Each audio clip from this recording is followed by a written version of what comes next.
Location is dedicated to providing an exceptional experience. Delivering consistently on the Air Elite Diamond Service promise across the network is accomplished through a customer service culture, with training to create engaged members.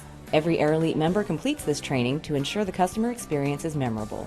A lot of it comes down to training, engage with our employees, so we give them intense training provided by the Ritz-Carlton. And with that training, they're able to service the customer. And with the upgraded facilities and amenities we have here, we are becoming a world-class FBO, which will attract customers from around the world. The airports have access to clientele from Air Elite, customers who fly exclusively to facilities within the network. Those customers expect and receive first-class treatment each time they fly. Henderson Executive Airport has been part of the Clark County Department of Aviation since 1996. Its convenient location offers easy access to freeways, hotels, convention spaces, and the world-famous Las Vegas Strip. It also serves as a reliever to busy McCarran International Airport. The entire aviation industry is so vital to Southern Nevada.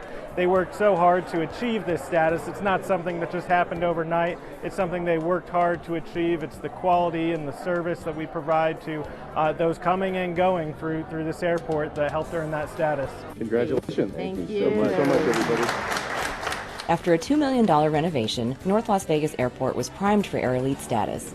It's the second busiest airport in Nevada and is the gateway to downtown Las Vegas. It offers the services and amenities most requested by pilots and their passengers and is a vital part of the community, serving as host for support services such as a Civil Air Patrol Squadron, air ambulance flights, police search and rescue, and the Bureau of Land Management. We appreciate all of our community partners.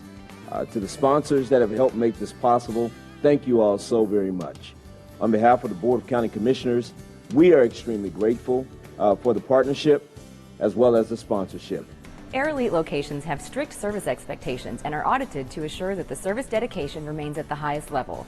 This means that at any time airport customers are in Henderson or North Las Vegas, they can expect only the best.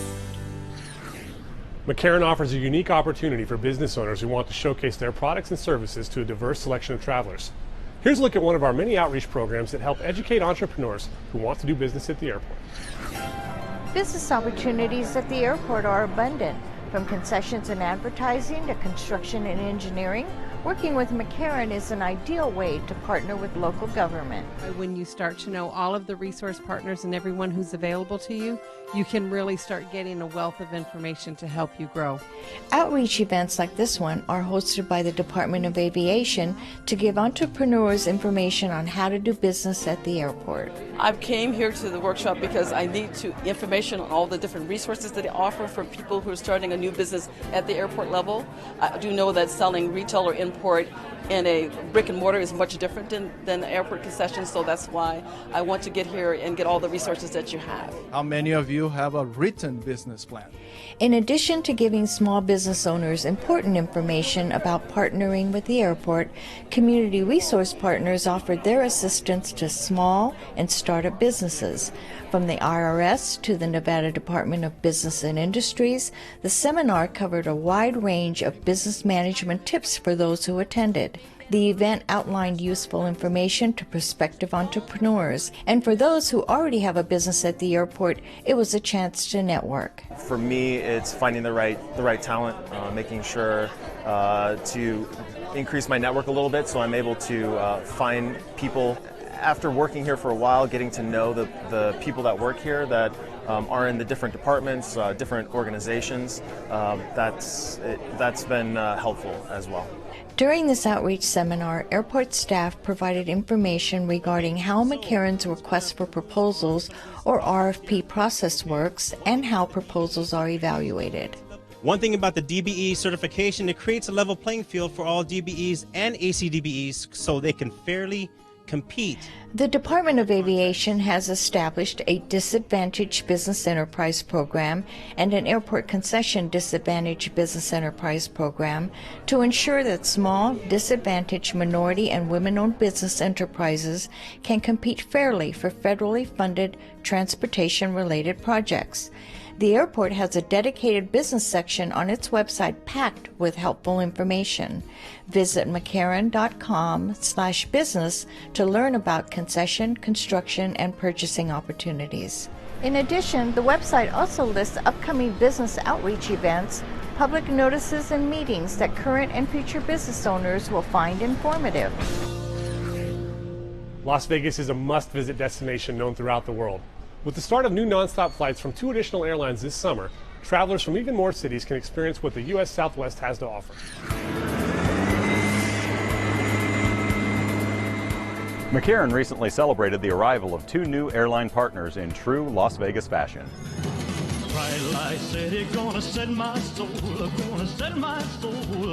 First up was KLM's nonstop service from Amsterdam, the airline's first scheduled flights to Las Vegas. With an estimated annual economic impact of $65 million, the flights operate on Sundays, Tuesdays, and Thursdays on a Boeing Dreamliner. This is a key extension of our network on the West Coast, and it will allow our customer to have additional connection between the West Coast and Europe. KLM's flight connects passengers to Las Vegas via a major aviation hub, Amsterdam, which has connecting flights to Europe, Africa, and the Middle East. This new service took a lot of planning and research. The teams from McCarran and the LVCVA as well as KLM have been working for 6 years to make this flight a reality, to make sure that it made sense for KLM, that the demand was there. McCarran International Airport is now also the gateway to the U.S. Southwest for travelers from Israel. El Al launched weekly nonstop service from Tel Aviv June 14th. The flight, operated on a Dreamliner, arrives on Friday mornings and departs Las Vegas on Saturday nights. El Al's arrival marked the first scheduled nonstop service from Israel. It was a dream of us to come to Las Vegas.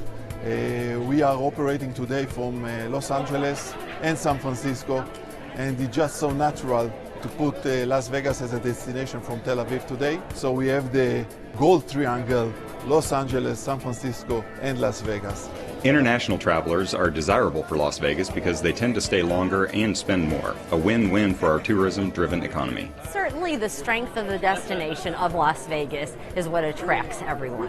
What we, the airport, try to do is not make it difficult for a new entrant to come on in. So I think Terminal 3 is still a phenomenal terminal, very efficient, very smooth for an airline to come in and operate.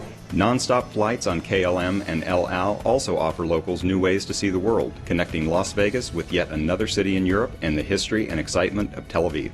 As more airlines expand their service offerings to include Las Vegas, McCarran will continue to do its part to provide a warm welcome to travelers from around the globe. Now you're ready to pack your bags and fly the skies, so have a great trip. Remember to check us out on Facebook and follow us on Twitter, and use all the resources of our website, McCarran.com. Thanks for joining us, and we'll see you next time on Flight Path.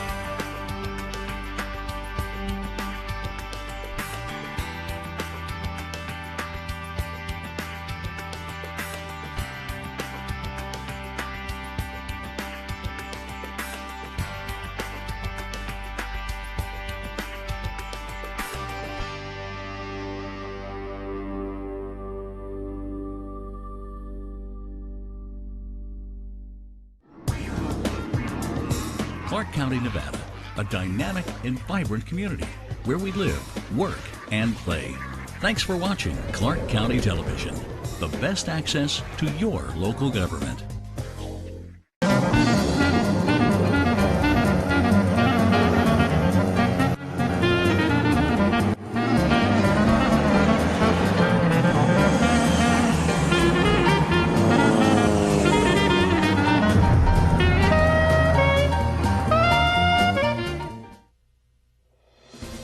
Hello, I'm Mark Hall-Patton, Administrator of the Clark County Museum System. Welcome to Barnstorming, Nevada. Formed after World War II, Pacific Southwest Airlines eventually outgrew California.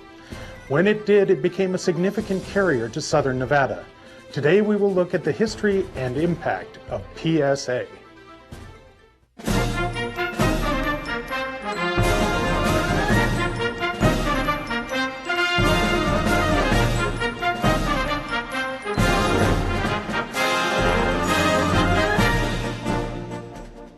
Kenneth Friedkin created Pacific Southwest Airlines in 1945.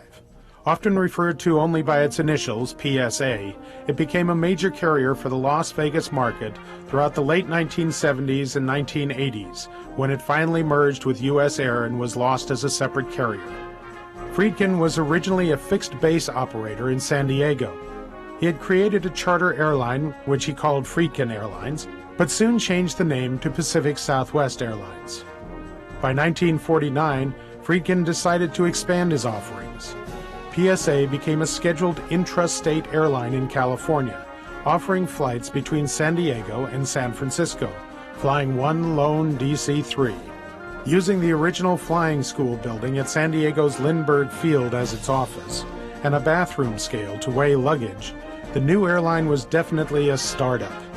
The airline used many ex-Navy pilots, earning it the sobriquet of Poor Sailors Airline in the early years. Its routes grew during the 1950s, as did its fleet. By 1955, DC-4s had been added, purchased from Capital Airlines, and by 1959, 3 98-seat Lockheed Electras had been added to the fleet. During the 1960s and 1970s, the airline continued to serve California as an intrastate carrier. It was known for its friendly service and low fares, and mini-skirted flight attendants. With the advent of deregulation in 1978, PSA decided to branch out, beginning flights to Las Vegas among other destinations. PSA had great success with its routes to Las Vegas. It quickly grew into one of the major carriers in the Las Vegas market, eventually building its own terminal at McCarran International Airport. In the early to mid-1980s, PSA was the fourth largest carrier of passengers to Las Vegas. Its planes, with their distinctive smile and accidental holdover from a commercial shoot that became one of the most distinctive parts of the airline's livery, were a familiar part of the lineup at McCarran. In 1986, as part of the mania of mergers that happened during the mid-1980s in the airline industry, PSA was purchased by US Air. The merger meant an end to the brightly colored aircraft with the smiling nose. PSA, the Poor Sailors Airline, was no more. But for its few years serving Las Vegas, it was an important part of the commercial airline market here.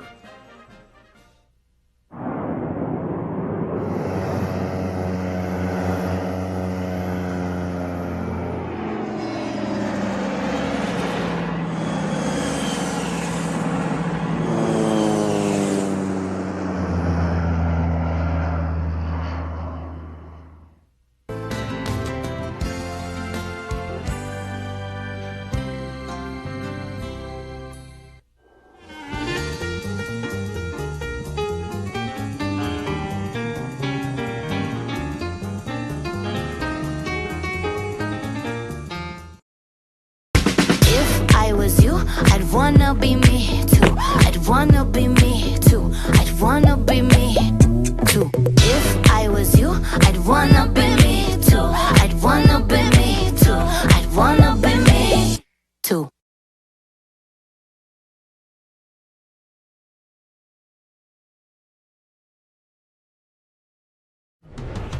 Thanks for watching Clark County Television, the best access to your local government.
Good morning.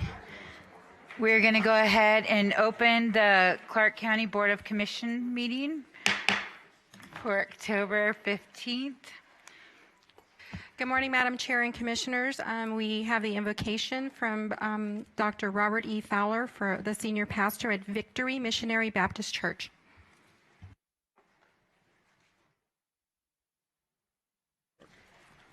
Good morning, Commissioners. Would you bow your heads with me, please? Eternal God and Heavenly Father, we thank you and we praise you for the privilege that we have today of being able to live this day by your order. The prophets of old said this is the day that the Lord has made, and we will rejoice and be glad in it. Thank you for the life, thank you for the health and the strength that we possess, and we thank you for the business that we are going to be able to transact today, that we prayerfully will have changed the trajectory of our community. Thank you for these servants and leaders of our county commission.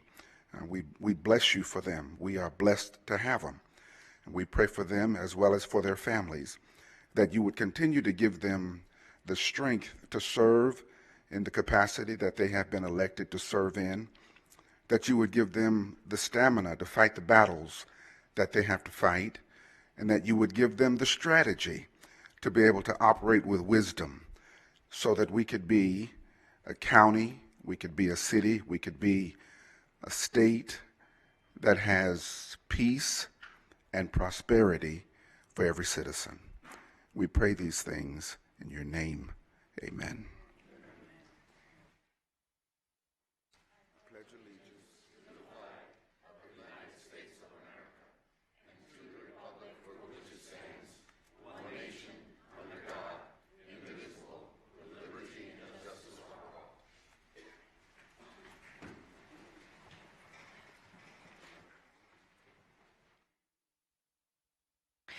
The first item on your agenda is public comment. Okay, this is the first time set aside for public comment. Anybody wishing to speak on an item, please come forward and state your name for the record. Seeing no one wanting to speak on public comment, I'll go ahead and close the public comment and turn it back over to Ms. King. Item number 2 is the approval of the minutes of the regular meeting on September 3rd, 2019. I have a motion by Commissioner Gibson to approve the minutes of the regular meeting on September 3rd, 2019. Any discussion? Seeing none, please cast your vote. And that motion passes. Item number 3 is the approval of the agenda with the inclusion of any emergency items and deletion of any items. Madam Chair and Commissioners, I have a couple of changes to make to the agenda. First, under item number 13, which is under your consent agenda, please note that additional disclosure information has been added to the backup. And please note that item number 26 under your consent agenda will be taken separately. And those are the changes that I have at this point. Okay, do I have any other changes to the agenda? Seeing none, I have a motion by Commissioner Gibson to approve the agenda. Any further discussion? Seeing none, please cast your vote.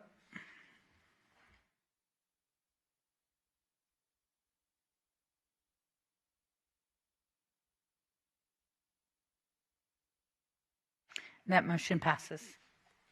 We can now move to section 2 of your agenda, which is your consent agenda. Please note that items numbers 4 through 69 comprise of your consent agenda. I do not have any items at this point to be deleted from the agenda, and please note that item number 26 will be taken separately. Okay, do I have any other? Commissioner Brown. Thank you, Madam Chair. I would like to abstain on item number 35. Okay. Commissioner Jones. Thank you, Madam Chair. As one of the contractors in item 28 is a client, I'll be abstaining from item number 28. Okay, are there any other abstentions or changes to the consent agenda? Is there anybody from the audience that would like to hear anything separately? Seeing no one, I'd entertain a motion to approve the consent agenda, items 4 through 69 with the changes as listed. Have a motion by Commissioner Gibson. Any further discussion? Seeing none, please cast your vote. That motion passes. Madam Chair, Commissioner Brown. in my abstention, the item 35 dealt with the Howard Hughes Corporation, which owns the Las Vegas Aviators franchise, of which I am an employee. Forgot to put that on the record. Okay. Commissioners, we can now move to Section 3 of your agenda, which is your Commissioners County Manager recognition. Item number 70 is to present proclamations to the members of the Clean Water Team in honor of receiving the National Association of Clean Water Agencies Platinum Peak Performance Award for the Laughlin River Resource Center and the Flamingo Water Resource Center. Thank you, Ms. King.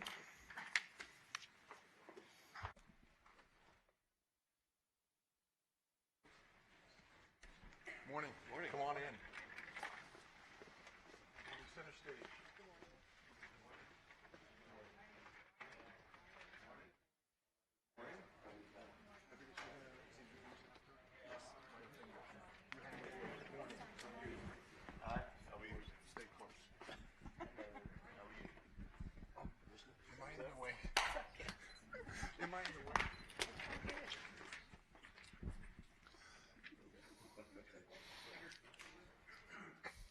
Today we have members of the Clean Water Team, and it's all about our water reclamation district and the sustainability. We're very unique in Southern Nevada with our water system and our water cycle.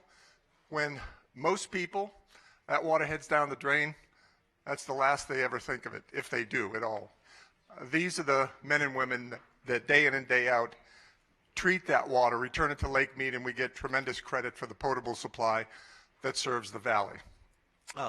The National Association of Clean Water Agencies, NACWA, is the organization that oversees legislation, regulations. They also created the Peak Performance Award, which is a very, very special award that recognizes treatment facilities that go above and beyond. And there's literally thousands of treatment facilities throughout the country, and we're very fortunate because today we have representatives from the Laughlin Water Resource Center. They've earned the Platinum 6 Award from NACWA, meaning they have met the permit requirements for 6 consecutive years, and also members of the Flamingo Water Resource Center. They have earned the Platinum 7 Award, 7 consecutive years of perfect permit compliance. They clean and maintain over 2,300 miles of pipelines, gets the wastewater to the treatment plants, and from there into the Lake Mead. So on behalf of the trustees and our customers, we congratulate those members before us today and the entire Water Reclamation District for the work they do day in and day out, very quietly, very professionally, but critically important to the quality of life that we all enjoy. So Advocates Taylor will introduce our team members today. Mr. Taylor. Thank you. Good morning, Commissioners, Chair. On behalf of not only the staff that's standing up here today, but the other 350 that's back to working today, thank you for this award. And I'd like to introduce some of the team members. Heidi Martel, Glenn Torino, Adrian Castadina, Albert Angelo, Cynthia Dotwilder, and Tyrone Chapman, Paul Sabansky, Dave Williams. So thank you. And who's going to accept for Laughlin? Angelo, Albert. Angelo? Albert? That will be Adrian, right there. Pictures.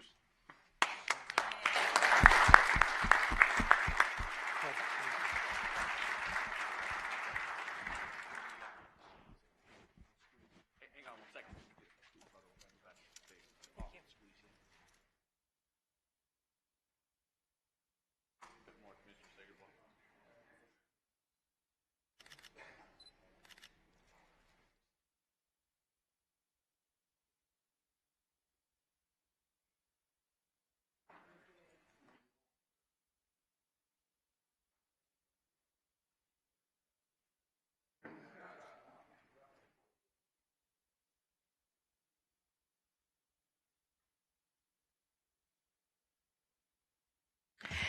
Next, we have item number 71, which is to present a proclamation to the Nevada State Contractors Board recognizing the 20th anniversary of its Residential Recovery Fund and proclaim October 15, 2019 as Nevada State Contractors Board Day.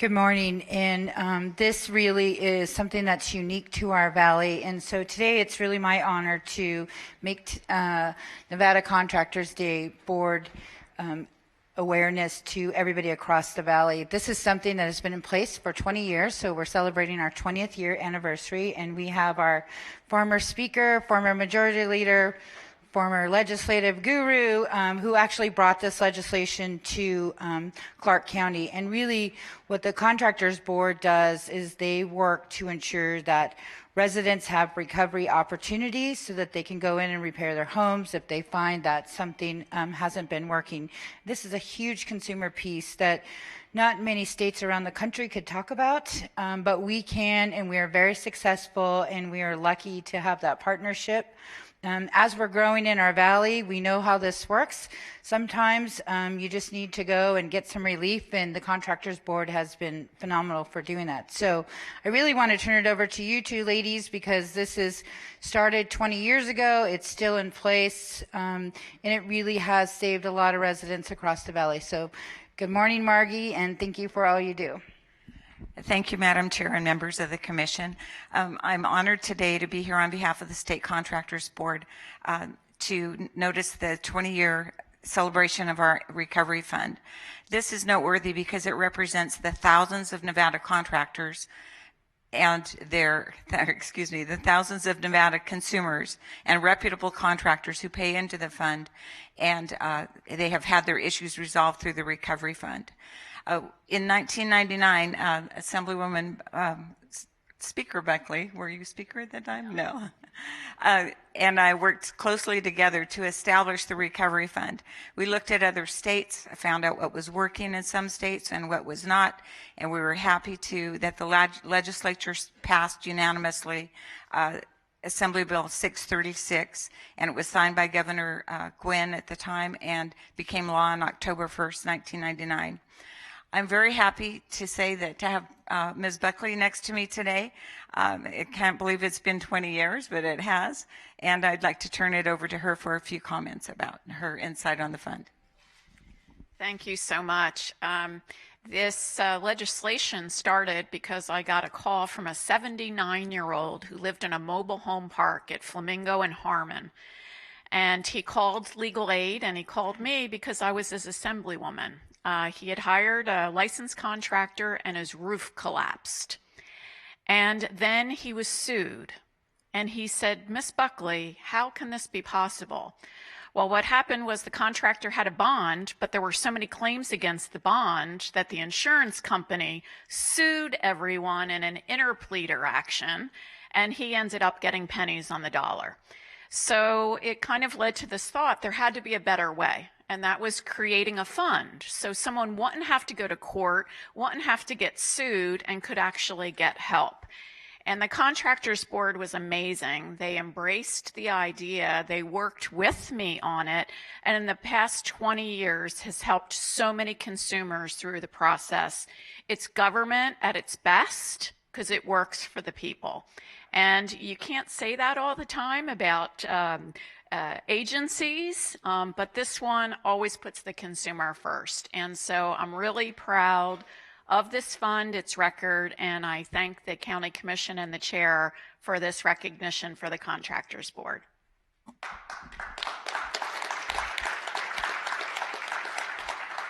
Thank you, Ms. Buckley. Over the past 20 years, we have awarded over $12 million to injured homeowners through the Recovery Fund. We also are a very busy agency. We resolve over 3,000 complaints every year. There are no taxpayer dollars going into our board. And I'm very proud to say that we will continue our fight to help consumers every day. Thank you again for having us today and for allowing us to present some good facts about contractors and the Contractors Board. So thank you again, and this is really where public, private, and consumers all come together to win. So effective October 1st of 2019, you can now get up to $40,000 of your claims. So I always tell folks, try to work with your contractor first, and if that doesn't work, please call Margie, because her office is phenomenal in turning things around and really doing what's best.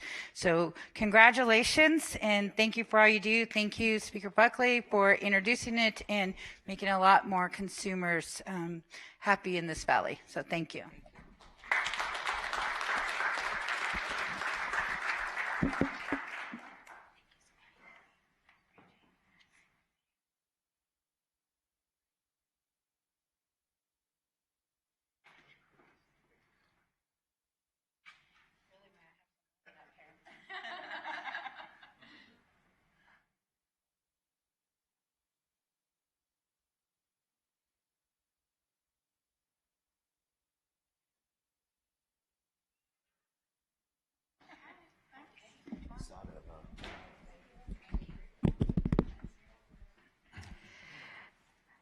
Next, we have item number 72, which is to present a proclamation recognizing the month of October 2019 as National Breast Cancer Awareness Month.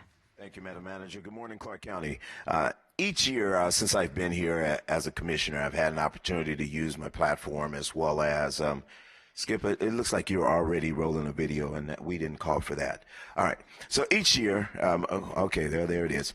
So each year, we've had an opportunity to recognize survivors, and I am so extremely honored to have this opportunity to say that I've met men and women all across this country, especially here in Clark County, that have truly been testimonies and testaments of what it's like to fight the battle. And, you know, one young lady, Mary Goodman there, who she and I have had this conversation. She was going to join us today, but we had a conflict in our schedules here today. But I want to just really acknowledge this champion here.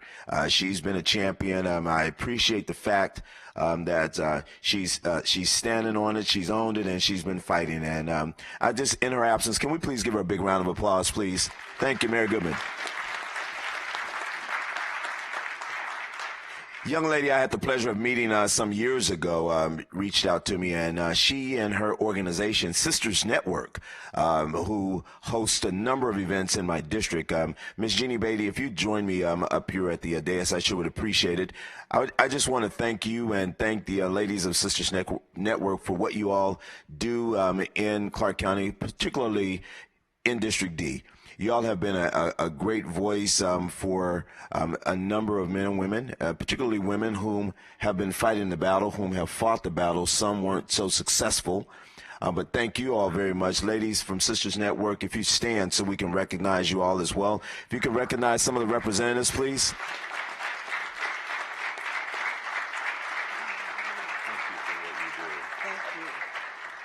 Ms. Beatty, I just want to thank you so very much. I know that we annually have a walk over at the Pearson Community Center, and just the fundraising that you all do to be able to raise funds to help provide resources for individuals out there that may be going through a very, very tough situation. You've been a true advocate and a true champion yourself, and we just thank you and we appreciate you. And I just want to acknowledge you and let you say a little bit about Sisters Network this morning. Welcome to Clark County. Thank you. Good morning, everyone.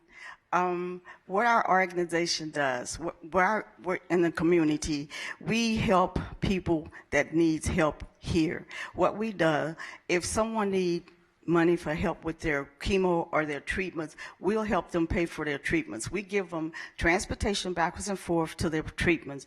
We also, I forget, we do so much. I'm sorry, my mind went blank. Chemo moment. Okay, we also give them transportation back and forth to their treatment. We have a doctor that works with us. We'll go in and talk to the family and explain to them what's going on when they're going through this treatment, because it's a terrible treatment to go through. I am a 3-time survivor.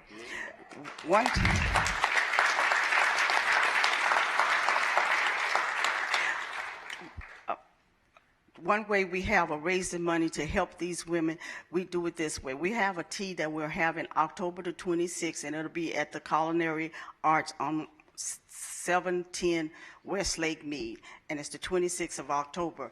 We also raise money by our block walk. Those are the only 2 ways we have of getting money to help these ladies. And our organization has been in Las Vegas for 20 years. We have helped over 200 people with this disease, and we also pay for medication. And thank you very much for recognizing us. You're welcome. You're welcome.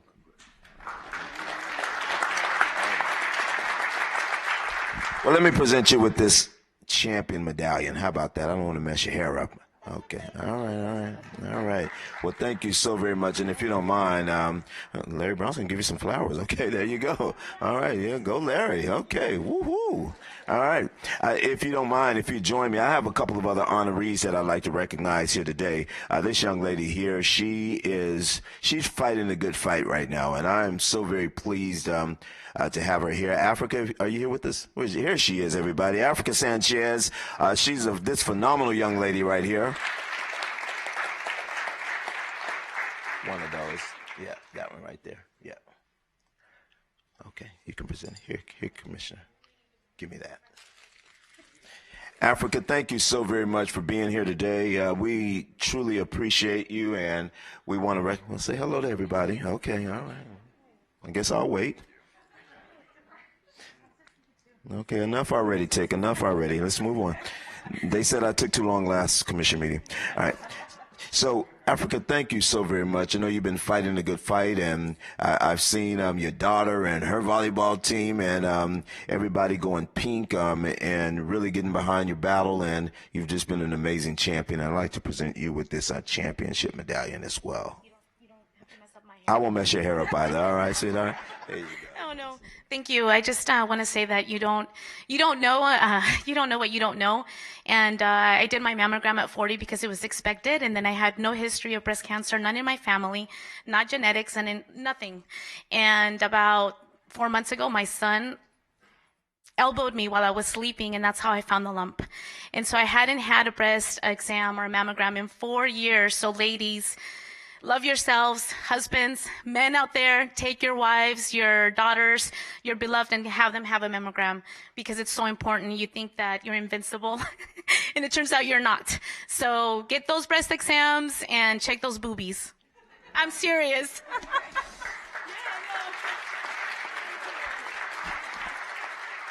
All right. This next phenomenal young lady, we appreciate everything she does. Belinda, if you come down and join us, please. Belinda Harris. Hello, Belinda. She's a survivor, everybody, and we're happy she's here with us today. Okay.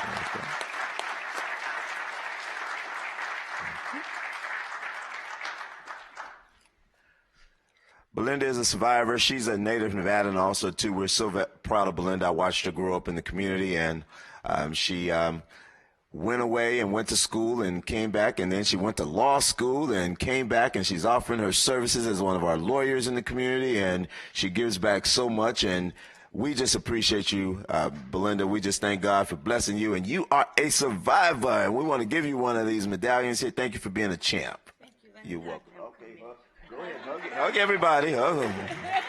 All right. Here you go, champ. Thank you, Commish. Thank you, everybody. I would just like to say that cancer sucks, but it's non-discriminatory. It doesn't matter your color, race, creed, age, gender. And just like in this room, it can unite people. So just like cancer is relentless, so are we. And we will keep fighting, everybody. And thank you. That's all I have to say. Thank you. She's absolutely right. It doesn't discriminate. And today, we don't ever hear from men. And guess what? We have a survivor here today. Sir, come on down here. Mr. John Chaney, where are you? Come on down here, sir. That's right. Real men wear pink. How about that? Real men wear pink. And I want to thank the commissioners. Everybody's rocking their pink ribbons today. And, of course, managers, we have one for you all as well. All right. And Miss Marianne. Hey, John, how you doing this morning, man? You are a champ, my friend. You are a champ, and we thank you so very much. Thank you for stepping out, man, because a lot of times men don't want to talk about it.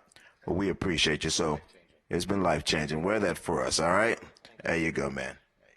Well, we're here for breast cancer. Well, I think everyone needs to have insurance. No. I went to work for a company because I wasn't feeling well. Lord and behold, 5 months later, I had stage 4 cancer. not once, but twice. It started my tonsils, mastitis, other places. So these ladies are survivors of breast cancer.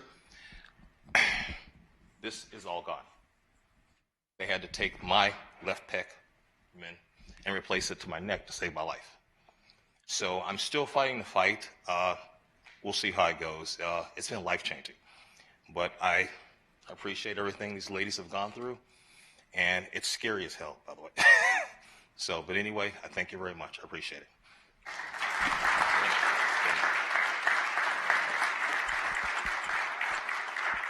On behalf of the Board of County Commissioners, we just want to thank all you champions and all the men and women out there who are fighting the good fight. We also, too, want to remember those whom we lost to this horrible battle, and just keep them in our love and our memories. And I just want to say to all of us, let's do our very best to take care of each other. Let's look out for each other, and let's get ourselves examined on a regular basis. How about that, all right? Ladies and gentlemen, Clark County, please give a big round of applause to these champs here today.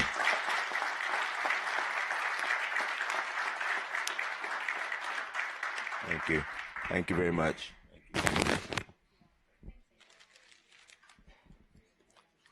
Kirkpatrick, we have flowers left over there for you. How about that? Okay. Yeah, all right. They come with conditions. You have to be nice today or I'm taking them back. Okay, Commissioners, we can now move to Section 4 of your agenda, which is items taken separately from the consent agenda. Item number 26 is to approve, adopt, and authorize the chair to sign a resolution authorizing Clark County to join the Climate Reality Project's County Climate Coalition and authorize the Office of Sustainability to administer Clark County's commitment as a member of the coalition. Good morning. Commissioner Jones. Marcy. Go ahead. Good morning, Commissioners. Marcy Henson, Department of Air Quality. The item you have in front of you today was a result of your last meeting in August. One of the action items that was assigned to staff was to bring back a resolution to join the County Climate Coalition. This is a voluntary group that commits to advancing the goals of the Paris Climate Accord that was adopted in 2015 at the local level. So the Paris Climate Accord adopted nationally determined reductions in carbon emissions from 26 to 28% from 2005 levels by 2025. So in your board attachment background is the resolution itself. It's a policy adoption document. This would be the target and the basis by which county staff would then work on the sustainability and climate action plan that the board asked us to work on and bring back within the next year. This would be a guiding goal that we would use to then benchmark the sustainability audit that you asked us to do and measure against to see reductions. And with that, I'll take any questions or turn it over to the commissioners. Okay, does anybody have any questions? Commissioner Jones? If there aren't any questions, I just want to say thank you to Ms. Henson and her department for really taking the ball and running on the sustainability and climate action, and would move for approval. Okay, Commissioner Jones has moved for approval. Any other comments, questions? Seeing none, please cast your vote.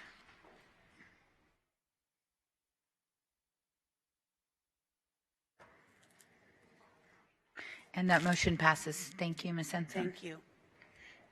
Commissioners, we can now move to Section 6 of your agenda, which are your introduction of ordinances.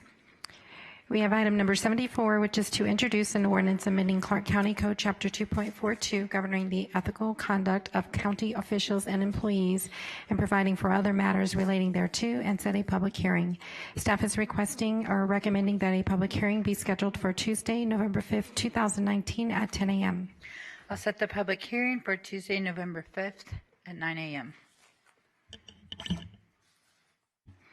We can now move to Section 7 of your agenda, which are your business items. Item number 75 is to identify emerging issues to be addressed by staff or by the board at future meetings, to receive updates on the activities of the various regional boards and commissions, and direct staff accordingly. Okay, anybody have any emerging issues? Commissioner Sagerblum. Thank you, Madam Chair. A couple of things I want to point out. First, I want to publicly thank those who participated in the Legal Resource Day that we had this past weekend at Cambridge Center, particularly the UNLV Immigration Clinic, the Legal Aid Center of Southern Nevada, Clark County Social Services, the Attorney General's Office of Consumer Bureau, PLAN, Latino Bar Association, Foundation for Independent Tomorrow, Clark County Law Library, Lutheran Social Services, and the Public Defender's Office, and in particular Wences Perez, and also the Cambridge staff, Nate, who runs the Cambridge Center. I also wanted to point out to everyone, you may have seen this, but we had the first Asian committee meeting last week. Very exciting. And we have a little short video, if that's okay to show you.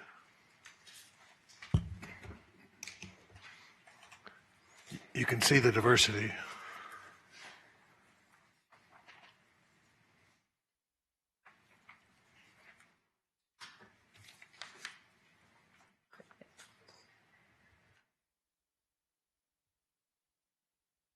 Is that the end of the video? I thought there was sound too, but let's. There we go. Reestablishing, taking the leadership and reestablishing all the duties of the office of the Asian American and Pacific Islanders Community Commission, on which I am about to enter. So help me God. All right, congratulations. On behalf of the governor and myself, I'd like to give a special thank you to Commissioner Segerblum for reestablishing, taking the leadership and reestablishing this commission. Also for understanding the importance of the Asian American and Pacific Islander community and recognizing the importance of integration and cooperation to advance our goals. So thank you for serving on this very important commission. With your hard work, compassion, and commitment, our community will be stronger, and I am proud to be one of you. Thank you. I guess everyone recognized the first lady. It was very special to have her there. And I just want to make a special point to thank Alex and the team, Steve, Chris, Keedy, who really did a fantastic job, and of course our county manager. But it was very, very special. They were so excited. Okay, does anybody else have any emerging issues? Commissioner Naft. Thank you, Madam Chair. I'd just like to flag two events that my office will be hosting in the next 2 weeks here. On October 19th, we've got a coffee and conversation at the brand new Denny's in District A on Flamingo Road, 3881, starting at 9:30 a.m. And then next week on October 22nd, the office is going to be hosting, along with a lot of Clark County departments, an opportunity for small businesses who are looking to open up in Clark County to come meet with our departments right here in the county building and learn exactly what the rules, regulations, and what all is involved in opening up a business in the county. So I want to thank all of our departments who are participating in that business licensing to the Clark County Fire Department. That's going to be starting here at 8:30 a.m. to 10:30 on October 22nd. Thank you. Okay, Commissioner Weekly. Thank you, Madam Chair. Just real briefly here, I want to thank everyone who came out to support our Southern Soul Blues in the park. We had over 500 attendees there. Very, very nice, beautiful weather here in the amphitheater. If you've never attended jazz in the park or any of the activities out here, Clark County does a very fantastic job at taking care of the grounds out here in our amphitheater and to invite the community out for an evening of great music. And we had some wonderful local vendors who had an opportunity to participate. I'd like to thank Dan Hernandez and Brian Saliba and the entire Parks and Recreations team for helping to coordinate that event. Also, too, I'd like to thank all the staff and the public for coming out. We had a great turnout. Thank you, Mr. Wells, once again for working with us to coordinate this with the Public Guardian and Public Administrator's Office on this information session that we had. The takeaway from so many people who were here were so educated, and I'd like to again say the takeaway from that event was that we all need to get our business in order. I'm sure many of you all here in the audience have your business in order in case something happens to you or your loved one, your loved ones. There is something in place, something in writing as it relates to a trust or will those type of documentations. We take that for granted until it becomes an emergent issue. And so this was a fantastic information session. And I would encourage all the commissioners, if your busy schedules allow, this is something you will probably want to host as well in your districts or share this information with your constituents. This Saturday, I'm participating with the Mastering Mindsets group over at the 100 Academy of Excellence. Men who cook. I don't cook, and I've disclosed for the record, I did hire a chef that's cooking for me. And so I'm really excited about our entry. We're going to have an amazing entry that's going to be there. They're expecting about 300 to 500 guests to show up for this event. On the 24th, I believe, which is a Wednesday, Madam Manager, 23rd, 24th, whatever the Wednesday is, Councilman Cedric Cree and I are working together to host a community resource fair. Employment opportunities, housing opportunities, trade schools, and man, it's going to be a really big event, and we're working with the School of Public Policy out at University of Nevada at Las Vegas. That's going to be a great event held at the Pearson Community Center. Then, of course, on October 26th, my staff keeps me extremely busy here. On October 26th, we're working in conjunction with SafeNest. We're having a supply drive, and so anyone out there with new and gently used shoes or clothing for men, women, and children, particularly women and children, if you all don't mind, I'm swinging by the SafeNest warehouse located at 3925 West Cheyenne Avenue, located in North Las Vegas, of course, in the heart of District D. We sure would appreciate it. And then finally, Madam Chair, we're working in conjunction with the City of Las Vegas and Councilman Creer's office and I, again, along with about 12 community partners, are hosting a Halloween Safe Night on Halloween night. And that kicks off at 5 p.m. to 8 p.m. at the Doolittle Community Center. You can contact our office if you'd like to be a vendor. I think we're up to about 60 vendors so far, and we're expecting probably about 3,000 young people out to have something safe on that night. And then Eric Papa, who's been so gracious in our Public Information's office, we've kicked off our N by 9 campaign, right, Eric? So we have our commercials already going, and so we're asking the public, if you will, I know that many of you all get out and support our little kids who are in their favorite costumes coming around in our neighborhoods looking for safe treats. If you all would please turn your porch lights off at about 9 p.m. We figure at about 8 o'clock, no later than 8:15, kids should be in the house anyway. It's too much going on these days in our communities, and we just want to make sure that we keep our children and our parents safe. And so we're asking everybody, please, in by 9, we turn our porch lights off to send a signal that at this point trick-or-treating is over. Everybody should be in their safe havens. And so with that, Madam Manager, that's our emergent issues. Thank you. Thank you. Commissioner Gibson. Thank you, Madam Chair. We have some fun things happening in District G. In partnership with the Stop Coalition and Clark County Parks and Rec, we'll be hosting Movie in the Park excuse me, this Friday, October 18th at Whitney Park at 7 p.m. The refreshments will be served from 6:30 to 7, and folks can pick up refreshment tickets at the Whitney Rec Center. Friday's movie is Disney's Hocus Pocus. We all ought to go see that. All children must be accompanied by a parent to attend the event. And then next Friday, October 24th, we'll be holding our annual Trunk or Treat event in partnership with the Stop Coalition at Whitney Park from 6 to 8. There'll be live entertainment, face painting, carnival rides and games, a mascot dance-off, and classic cars. Plus, get a sneak peek at Whitney Park's new aquatic center and splash pad. Exciting things. See you then. Anybody else have anything? I have a couple of things. So on October 23rd, we will be hosting the kids with the farmers market here at Clark County again. Last year, they raised the most money that they ever did, $14,000 in 2 hours, to put back into their gardens.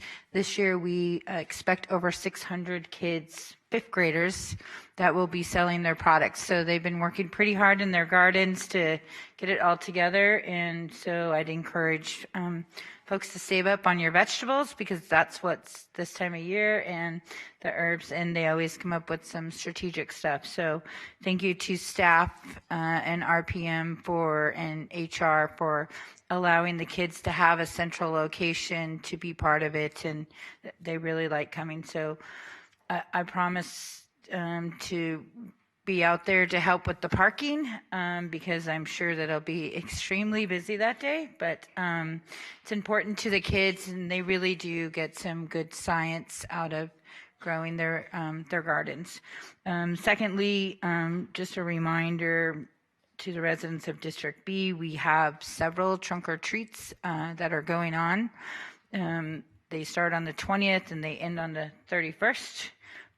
Almost one every night, but I want to remind kids to please wear something reflective so that people can see you as you're darting across parking lots. In District B, we've had 6 children hit just on their way to school since the beginning of school, so we're really trying to do a big campaign to get everybody to pay attention to the rules of the road, because not everybody can see you all the time. And with that, that is the end of my emerging news. Next, we have item number 76, which is to approve and adopt as though an emergency exists and authorize the chair to sign an ordinance authorizing the issuance of the county's airport systems revenue bonds, a senior series 2019C, airport systems subordinate lien refunding revenue bonds, a series 2019D, and the Las Vegas McCarran International Airport passenger facility charge refunding revenue bonds, 2019E, approving a supplement to the master indenture of trust pursuant to which the county's airport system bonds are issued, authorizing the redemption and early payment of all or portion of the county's Las Vegas McCarran International Airport passenger facility charge refunding revenue bonds, 2010 Series F2, and the airport system subordinate lien revenue bonds, Series 2011 B1, approving the execution and delivery of related documents and providing for other matters properly related thereto. Good morning. So I just have one question clarification. So should we let the airport speak first and then introduce the ordinance and read it, or what's the best? What's the or does it matter? The chair. Okay, go ahead. We'll let you start. Good morning, Madam Chair, Commissioners. For the record, Joe Pekowski, Airport Chief Financial Officer. Here today. Is that microphone working? We can't hear you up here. Switch over here. Here I have a. Oh, you just gotta talk louder, I think. Okay. Good morning. I'm here to request authorization for the issuance of the Series 2019 C bonds to refund the outstanding Airport 2010 D bonds. Authorize the issuance of the 2019 D bonds to refund the outstanding 2010 B bonds, and then authorize the issuance of the 19 E bonds to refund the 2010 A PFC bonds. The second part of the request is to approve a supplement to our master indenture and trust to clarify some definitions in the master indenture. And then the third item there is to authorize the redemption of the 2010 F2 PFC bonds and the 2011 B1 bonds. Market conditions are favorable to achieve some savings here, and these documents have all been reviewed by bond counsel and our financial advisors. So do you want to tell us what the savings is? The savings is, it'll depend on the actual interest rates, but right now it's probably close to $300 million. Which is kudos to the airport, so thank you for staying on top of that. Thank you. Okay, do you have any further comments? No. Does anybody have any questions? Okay, Commissioner Weekly. Yeah, I do. Okay. How many times did he say C-bonds? Several. All right, go ahead, we're good. Okay, Commissioner, I'd like to move for the adoption of the ordinance as if an emergency exists. Okay, and I'm going to ask the clerk to read the ordinance by title.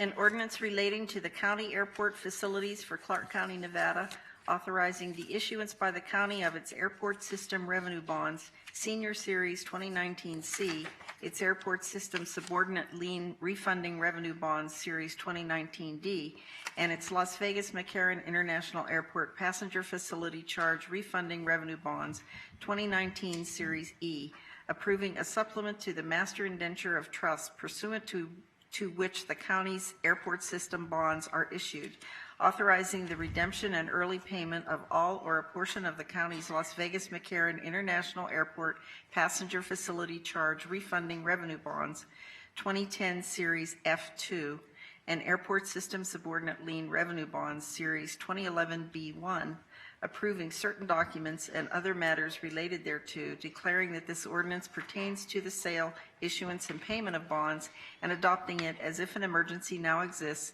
and providing the effective date hereof. Okay, thank you. And Commissioner Weekly, Yes. go ahead. I'll make a motion, Madam Chair, to approve this item. Okay, Commissioner Weekly has made a motion for adoption of the ordinance as if an emergency exists. Any further comments or questions? Seeing none, please cast your vote. And that motion passes. Thank you. And thank you for being diligent and fiscally responsible. Appreciate you. Good.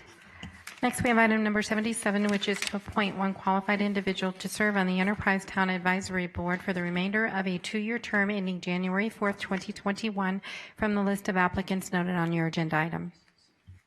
Okay, Commissioner Naft. Thank you, Madam Chair. If there are no comments or questions, I'll be moving for the approval nomination of Ms. Rachel Hoffler-Pinkston to the Town Board.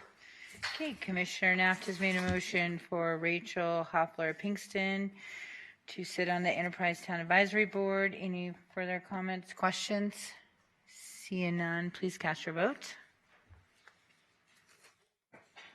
And that motion passes.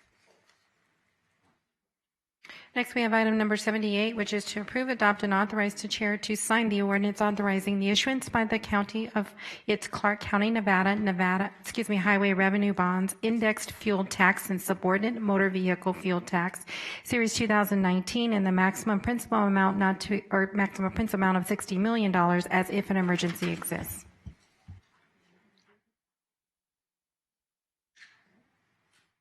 Go ahead. You asked whether you got to ask the clerk to read it into the. Commissioner Weekly introduces the ordinance, and I'm going to ask the clerk to read it by title into the record. An ordinance authorizing the issuance by Clark County of its Clark County, Nevada highway revenue bonds, indexed fuel tax, and subordinate motor vehicle fuel tax, Series 2019, for the purpose of financing street and highway construction within the county and improvements incidental thereto, providing the form, terms, and conditions of the bonds and other details in connection therewith, providing for adoption as if an emergency exists. Okay. Madam Chair, I'll move for the adoption of the ordinance as if an emergency exists. Okay, Commissioner Weekly has moved for the adoption of the ordinance as if an emergency exists.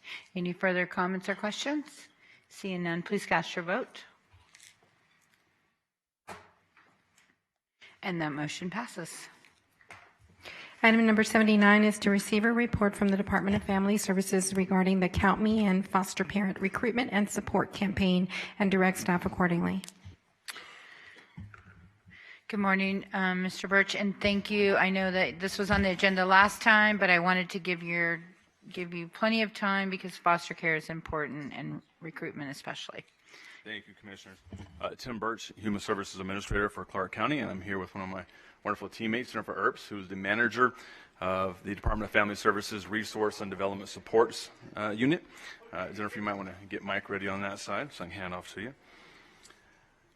Commissioners, as you know, the Department of Family Services is committed to safe children, healthy families, and caring community as our overarching vision. Inside each one of our divisions that work very hard to achieve those things have goals. And our Resource Development and Support, or RDS unit, has some very stated goals, and that is to support the relationship between birth and foster families, implement data-driven recruitment and retention practices, engage foster parents in decision-making, provide timely access to trusted, dedicated staff and supports for our foster parents, prioritize placements with family or relative members, and you'll hear a lot about that as we come as well. We have an amazing staff, some of which have dedicated over 30 years of their career to achieving the goals of our department. In looking back over 30 years for this community, one of the things to recognize is that we've had over 117% increase in our child population. That's equivalent of stacking Texas and Arizona's child population growth into our community. It is by percentage, of course, and that is creates a culture of having to constantly stay ahead of the curve. We cannot rest on our laurels. We have to constantly be looking to innovate. And again, we have an amazing team that does just that. They've engaged in this last year, everyone from multi-billion-dollar technology companies to talk about how to manage a recruitment and sales pipeline, down to the LVCVA on how to measure the impact of our outreach and our media ads. I think it's important as well just to talk about as we look at that growth, what it means for our overall system. We've shared with you before that this last year we have serviced over 32,000 children, and that's a result of over 29,000 abuse or neglect calls coming into our system, which translates to over 7,000 investigations. That results in about 1,500 substantiated CPS investigations. And what that leads to is children, when we can't keep them safely in their home, having to be placed in the care of a trusted, loving adult. One of the things we do want to highlight in this process is that Clark County, Nevada exceeds the national average in the number of times per day, per month, per year that we're able to place children with family or fictive kin. And that's really important for us because it helps maintain a bond they already have. And that surety helps them feel more safe. In fact, we do that on average. 49% of all of our placements are with people that children have a relationship with, and that outstrips the national average of 32%. But there are times that some of our 3,000 children cannot find an adult with whom they have a relationship for us to place into because those placements may be unsafe. And then that's where we depend on our foster parents that have gone through the process of being licensed and trained. To talk a little bit about what we're doing to recruit more of our foster parents to our Count Me In campaign is Ms. Jennifer Herbs. Good morning. I appreciate being here to talk about our recruitment program. So the Clark County Department of Family Services has rebranded its foster parent recruitment support program in an effort to further identify supportive and compassionate foster parents for our children. So Count Me In is our new slogan, and we have our new CountMeIn.Vegas website to assist in educating our community. Our recruitment efforts are through general and targeted recruitment, so we can be visible and provide information and education into our community. So be on the lookout for our best shelters throughout the valley, but especially in our highest removal areas such as 89121, 89115, and 89030. We also have been running a successful social media ads targeting those areas of highest need. We urge everyone to log in to our CountMeIn.Vegas website to get our information. But what we have found is that it takes 14 to 24 months for someone to make the decision to become a foster parent once they have been exposed to the idea. So we need our caregivers and our partners in the community to work with us to promote family stability and preservation to be able to meet the diverse needs of our children and families in the child welfare system. One of our most powerful ways we can help children in foster care is ensure that they have supportive foster parents to help them heal from our trauma and to provide stable and supportive families to get them home when it's safe. We currently have 690 licensed families throughout the valley. 480 of those are regular DFS homes, and 210 are specialized or therapeutic homes. Over the last year, we have restructured our resource development and support units to remove the barriers to licensure by decreasing the length of time it takes to become licensed. As you can see, we are approaching this from multiple angles because nationally we know this is an issue in all urban areas. So our recruitment efforts are also part of community initiatives such as Every Church, Every Child, in which we have 18 committed partners to help share our message throughout the valley and educate our community. Retention is also a vital part of our recruitment efforts. Since July 2018 to July of 2019, we have 96% retention rate of our licensed families, which is a huge improvement and a continued effort to retain our families. On average, we have 1,200 people come to an information session, but only a very small percent of them become licensed families. And we certainly don't want to lose their passion for working with our families and children.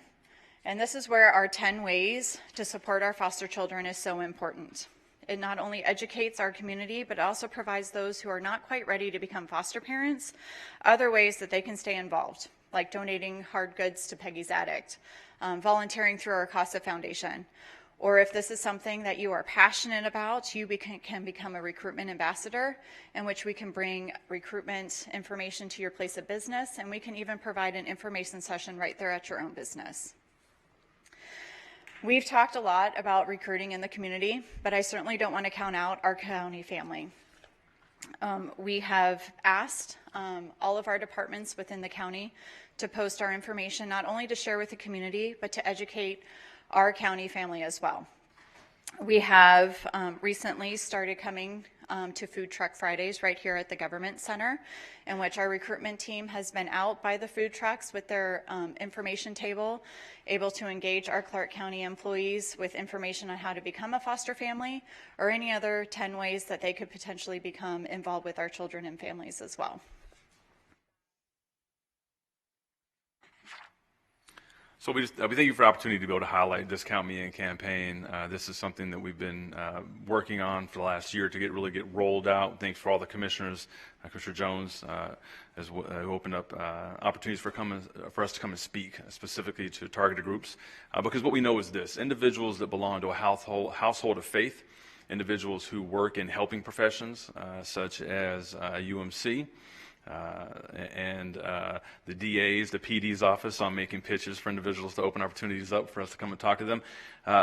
Those individuals become foster parents and stay foster parents at a higher rate than the national average. So we're really being diligent on focusing in on where can our county family help us in achieving this goal of saying, count me in.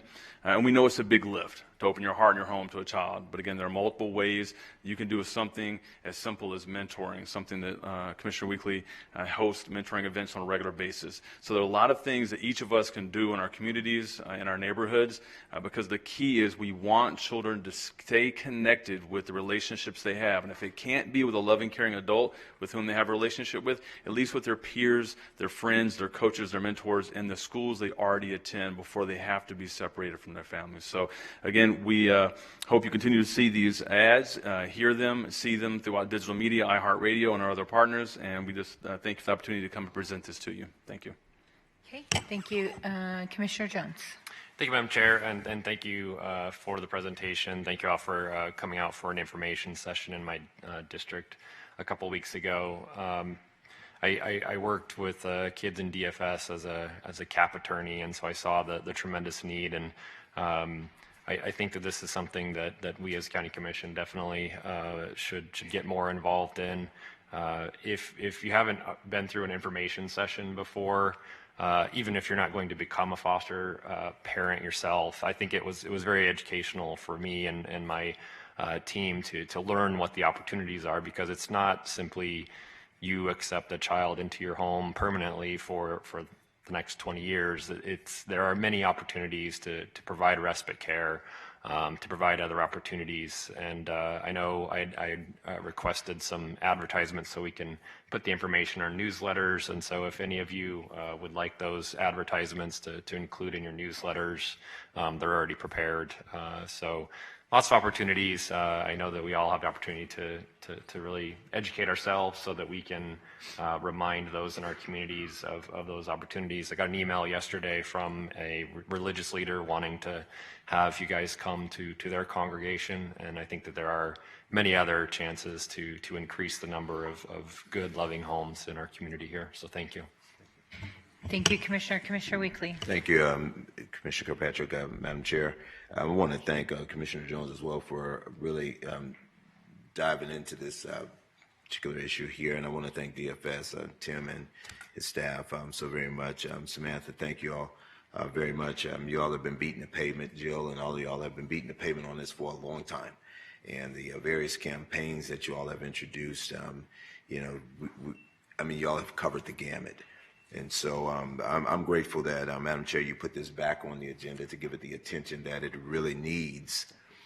because we have so many kids that are falling through the cracks. And, you know, when we don't put the information out there, then these kids become a part of Mr. Martin's program. And then he's trying to figure out, you know, how to bring in wraparound services, in which we'll hear a presentation on that a little later on our agenda. But, you know, I just can't thank you enough. But I guess one of the questions that I have, one of your slides, you talked about some of the outreach that you have.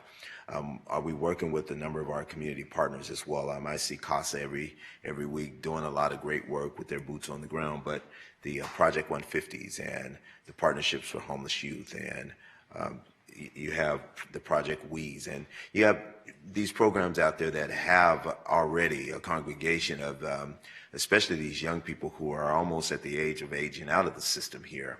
Are we utilizing some of them as spokespersons? Because a number of them are starting to come out of their shell, and they're not so afraid or so embarrassed anymore. I've been blessed through you all to speak at many events, to talk to young people and to say that it's okay.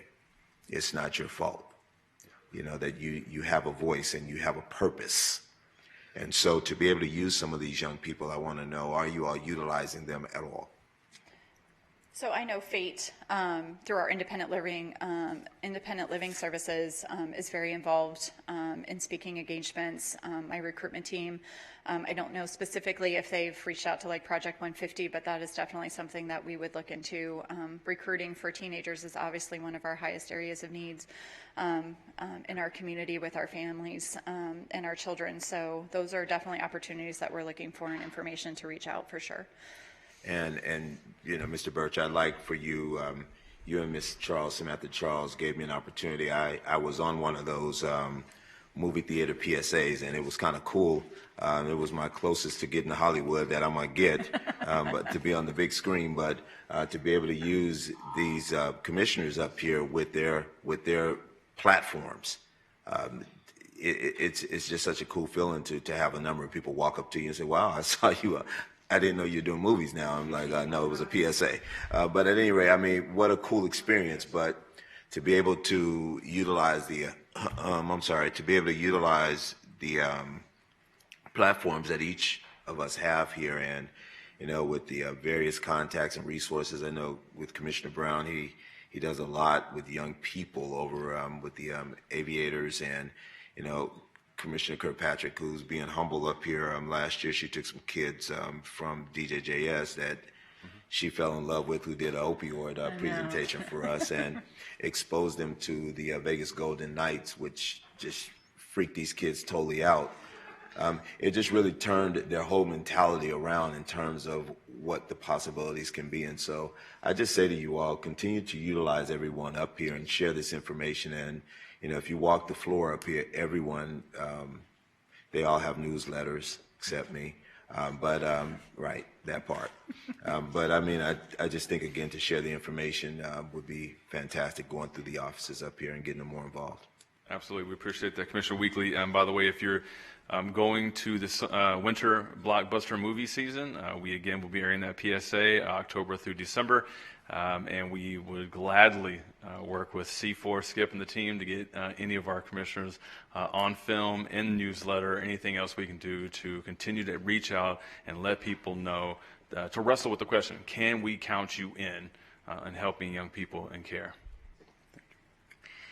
Okay, does anybody else have anything? And Commissioner Weekly, you're absolutely right. So I'll tell a quick story about how sometimes just exposing, as we say, exposing the kids, but exposing adults to the needs of the kids. So we did a cleanup in my district for an 81-year-old senior citizen who needed it with my Spring Mountain Youth Camp kids. And my husband fell in love with the kids, and so I spent 2 days with him saying, what can I do? What do they need? And you know my husband, right? So every day he's asking, where do I need to fit in? And before he would have said, no way, we have 6 kids ourselves, 7 grandkids, we don't need any more, but he's wondering where he can fit in as far as mentoring. And not only that is, Nona, the 81-year-old person, felt rejuvenated with those kids, and we were able to show those kids the importance of their grandparents and all of those things. So we really do need to start exposing everybody outside of the box, what they do. I personally would love to learn more about the mentorship, because that's something that I love to do, and my husband's all in now. So, and it really just took an hour of exposing him to what they need. So thank you for thinking outside of the box and trying new ideas. But I think that we could really get people to understand the impact that they can make an hour a week. Mr. Schiller. Commissioner, I just wanted to echo a couple pieces to add on to Commissioner Weekly and your comments on the mentorship and the approaches.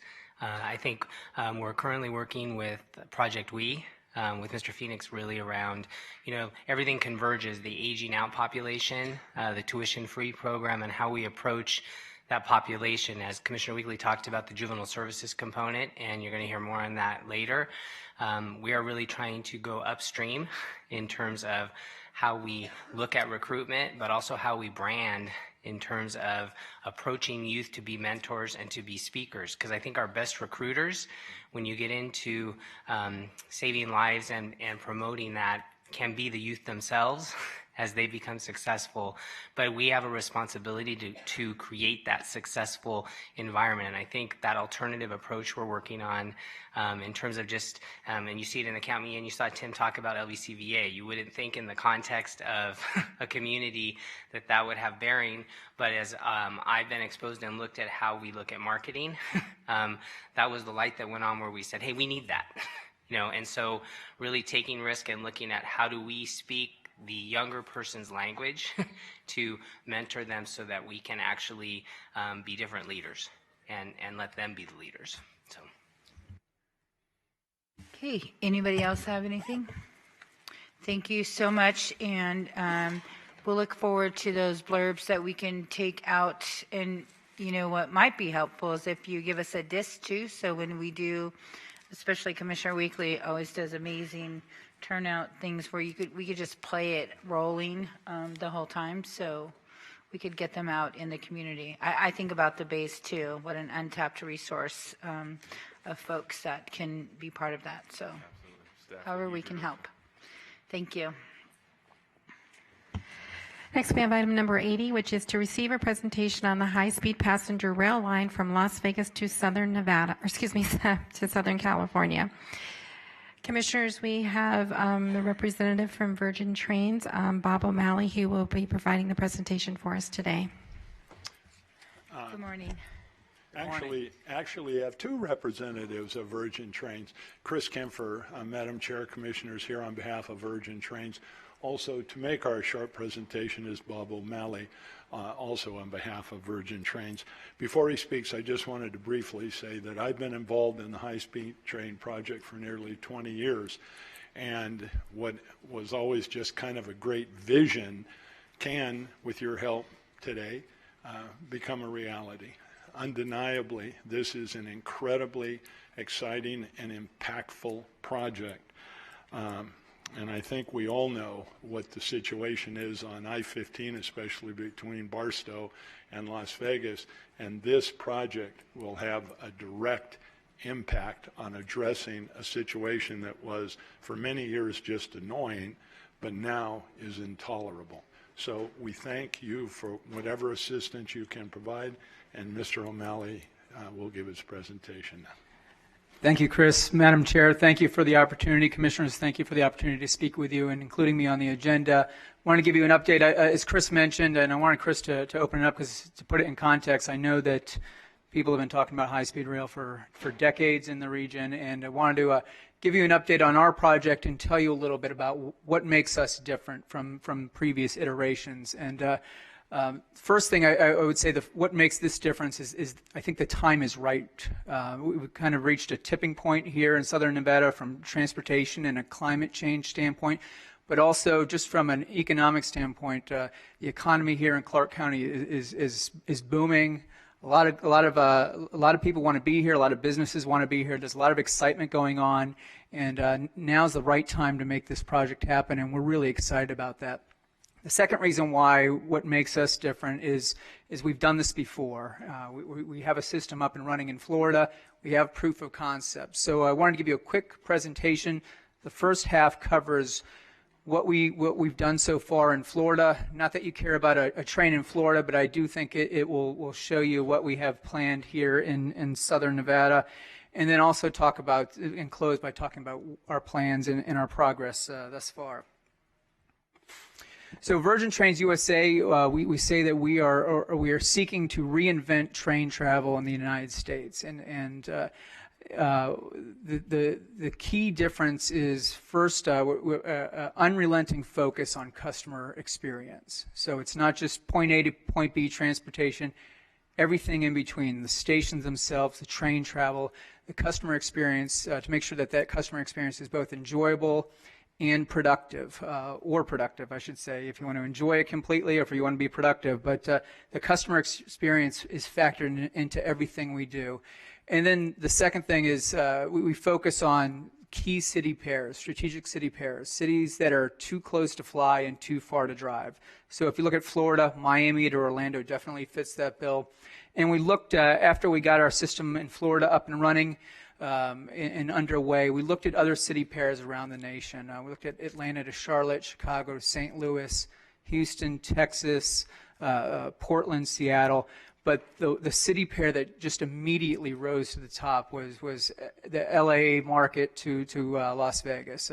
Has a lot of similar characteristics to our Florida system in that it connects highly populated and growing markets, but also markets that have a heavy tourist population as well.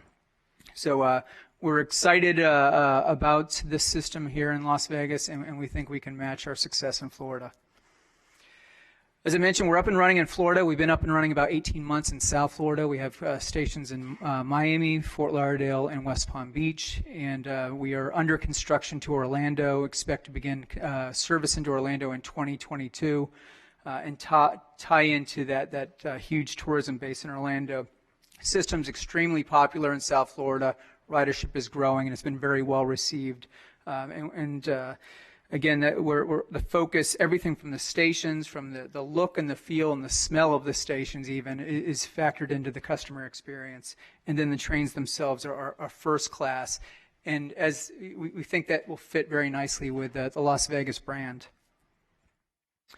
In addition to point A to point B transportation, and in addition to customer service, we're also focused on capturing the value that our stations create. So this is downtown Miami, our station in downtown Miami.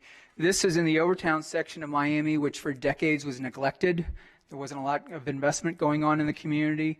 And then when we built our station, we basically created our own beachfront property in this area, and really have, in addition to the development that we've done, the surrounding property owners are now awake, and they've started to make investments in their property as well. But if you look what we did here, we built 2 Class A office buildings that are now fully leased. We built 2 residential apartment towers with 816 apartments, and then 150,000 square feet of retail and restaurant space. So it's not just a train station. It's a place where you can live. It's a place where you can work. It's a place where you can go out and have dinner and just enjoy, or do a combination of those. So our other stations at Fort Lauderdale and West Palm Beach, we've developed around those stations to a smaller scale, but capturing the development, capturing the value that our station creates is a key part of what we're doing, and we would seek to do that here in Las Vegas as well. An important part of that, and an important part of the customer experience is connectivity. So we just can't drop you off in Miami and say goodbye and you're on your own, because that's not going to be a good customer experience. If you can't get to where you want to go, if you don't have an easy time getting to where you want to go, you're not going to ride on us again. So connectivity with other modes of transportation is key to our customers. It's key to the customer experience. So this is an example of Miami. We connect in with their downtown circulator. We connect in with their regional commuter rail system. We connect into a local rail system that connects to the airport. We also have Uber and Lyft pickup areas that were designed, they weren't an afterthought of the station. The hotel I stayed in last night, the Uber station was kind of out back by a dumpster, and it was, you can see they kind of thought about it afterwards. Obviously the hotel was there before rideshare existed, but our pickup area is contemplated in the whole design of the station. And then likewise, we have a bike share and scooters and different modes of connectivity, and then connection with the local transit system as well. So that's contemplated in what we've done in Florida in all of our stations. And when we look to expand out here out west, we'll do the same. So focusing in on our Las Vegas to Southern California project, we will connect Southern California in our initial state. Las Vegas. We'll have a station in Las Vegas, and our initial stop in Southern California will be in the Victor Valley area. And then once we get that up and running, we'll look to expand west to Palmdale. And then once we get to Palmdale, we have all kinds of options to connect into downtown LA and then other parts of California, either through a future high-speed rail or through the Metrolink system. So that's a key component of expanding the system. But the initial station will be in Victorville, Apple Valley area. We'll have most of the flow initially will be from California into Las Vegas, people looking to come to Las Vegas to enjoy a weekend. But then as we expand our system and grow or improve connectivity and grow connectivity in the Southern California, I think we'll see more parity in the flows between the two markets. Our trains will be fully electric. So in Florida, we run diesel electric trains. The trains out here will be fully electric, so very environmentally friendly and also faster. So we'll be able to go up to 180 miles an hour, which will make the trip that much quicker, and then we'll also be able to run more frequent service. So we're looking anywhere from trains, whereas in Florida we do trains on the hour, we think we can get it to trains every 45 minutes here in this system. As far as our route into Nevada, so we are primarily in between the two markets on the I-15 corridor. On the California side, we're almost exclusively in the median. When we get into Nevada, the median gets a little tight. So in working with NDOT, they preferred us to be on the east side of I-15. So we came up with an alignment that stayed within the NDOT right-of-way. In doing our research and outreach to stakeholders, we found out that there was a portion of it that actually went through the runway protection zone for the future Ivanpah Airport. So we've been working with the airport to realign our route so that it doesn't have an impact on them. We want to be an asset to the airport, not an impediment to their future growth. So we'll stay on the east side of I-15. And then we have a station location that's different from what has been talked about in the past. Our site is at Warm Springs. It's just north of Blue Diamond, east of I-15, north of Blue Diamond, south of Warm Springs Road. And we have that property under contract. And here you have you can see a site plan. We'll have our station adjacent to the road, and then we'll build and plan and build a transit hub that ties in with RTC and private shuttles and then rideshare, so that connectivity from the station to that last mile connectivity is there. And then we'll look to develop around the station, maybe not to the scale of Miami, obviously, but similar to that, where we capture the value that the station creates, and we'll see what the market demands and also what the community needs. So it may be workforce housing, it may be a hotel. We'll work with you and work with other investors to see what fits there and complements the station, just like our other stations in Florida have done. We think we're excited about this. We think this is definitely a win for us, but we think it's a win-win overall, and there's some definite public benefits. First and foremost is the job creation during construction. We expect to create over 10,000 jobs, actually over 13,000 jobs during construction. We've had a lot of great interest and excitement from labor unions, both in Nevada and California. They see this as a project, to have in the pipeline as other projects are winding down. This is a great opportunity for some construction jobs. And then there's also environmental benefits, as I mentioned. We'll be taking a lot of cars off the road, 4.5 million cars off of I-15 each year.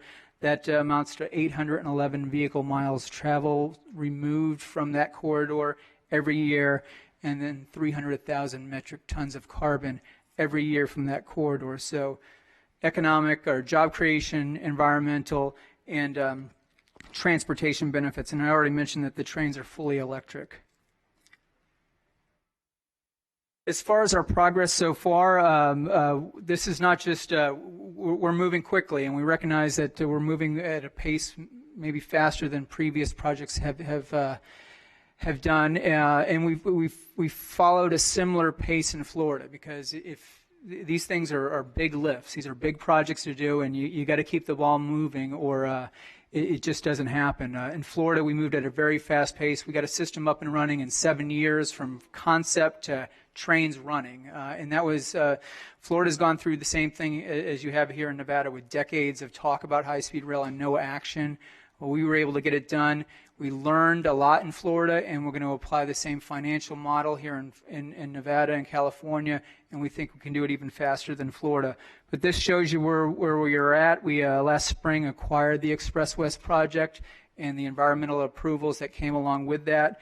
We've hired our construction management team, and they'll do a design build, and we're working on a guaranteed maximum price with them, and then we will sell, just like we did in Florida, we'll finance the system through private activity bonds. So bonds that are sold to private institutional investors, not backed by any government. The risk is on us and on the investors that buy the bonds. But in Florida, we sold $2.7 billion of private activity bonds to 67 different institutional investors. There's a lot of interest in the market. On that 2.7 market, on that sale, we had over $4 billion worth of interest. So there's a lot of interest in the market to finance this type of project, and we want to follow a similar financing plan out west here. We've already gotten approval from the state of California on $1.2 billion worth of tax-exempt private activity bonds in California, and then we're going before the state of Nevada for a similar or a smaller amount, $200 million total private activity bond allocation, which enables us to sell $800 million of private activity bonds here in Nevada, which will be spent here in Nevada. The states in both California and Nevada are the conduit, but they're not like I said, they're not the backers of those bonds. So the risk is all on the private sector. And then you can see we hope to have construction started mid next year, and then a 3-month build, and get this thing up and running in 2023. So we're very excited about this. Some recent progress, we're wrapping up our 30% design work, which we will have submitted shortly here. We've hired, as I mentioned, our construction team, who have some of those are companies that are familiar to you. We've identified our station site in Las Vegas and have that under contract.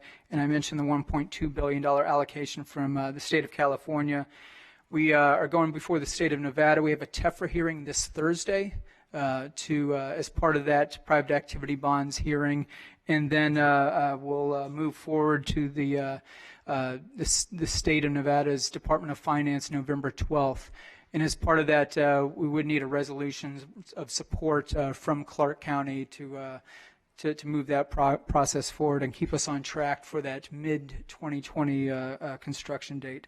And I should mention, throughout this entire process, I mentioned the airport already, but we're reaching out to other groups, business groups. I mentioned labor, environmental groups, because stakeholder outreach, it's not a just check the box type of thing.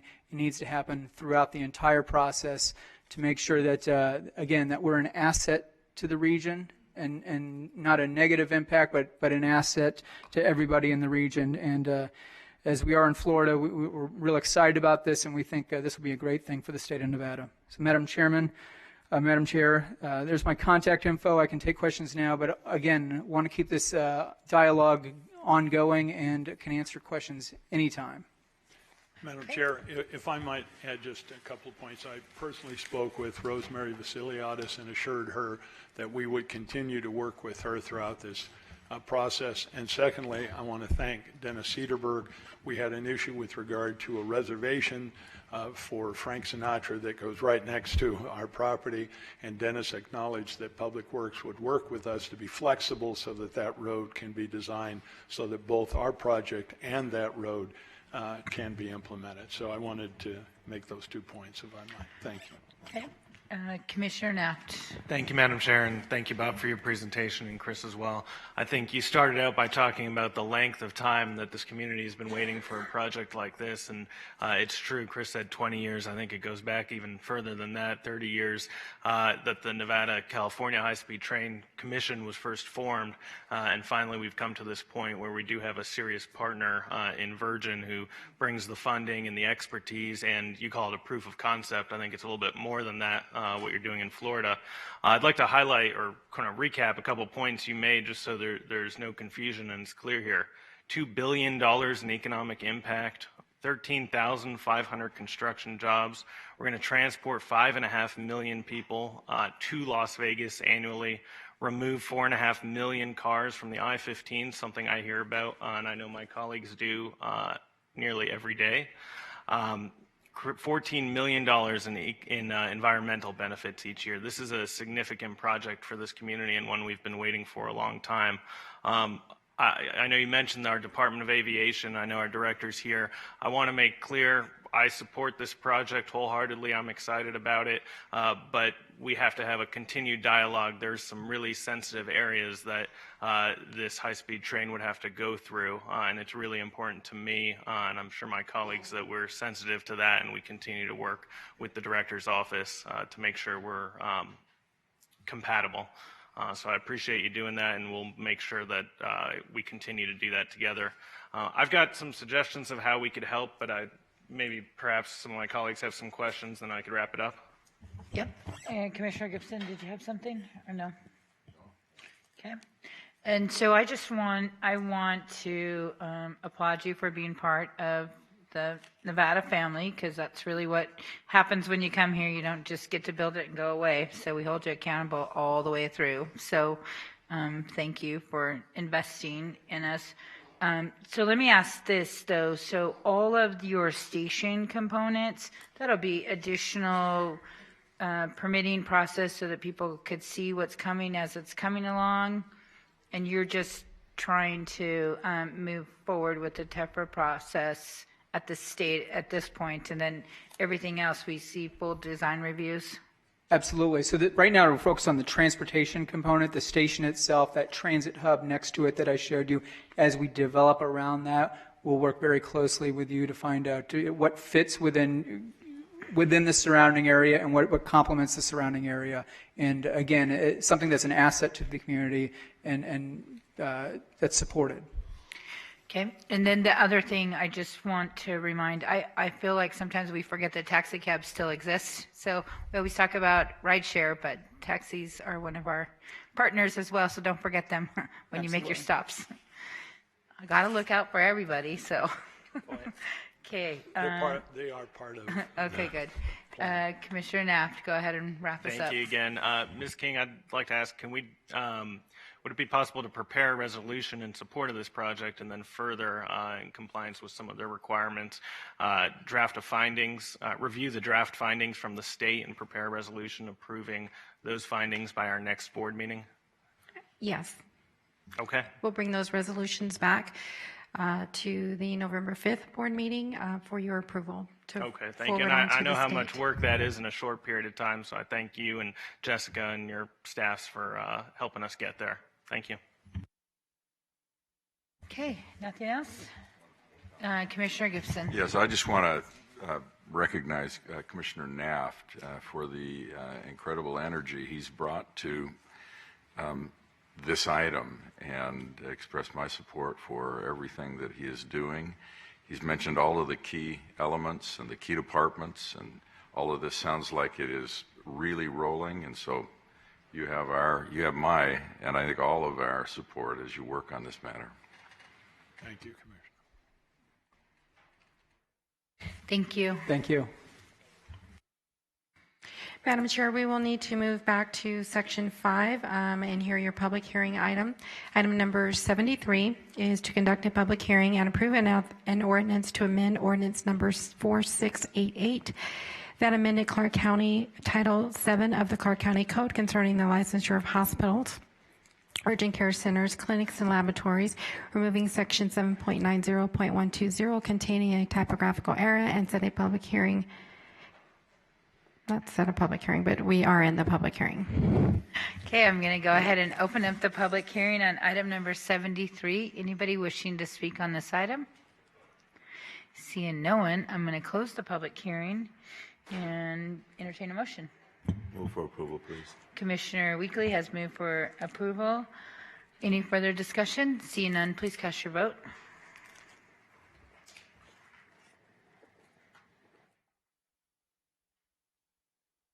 And motion passes.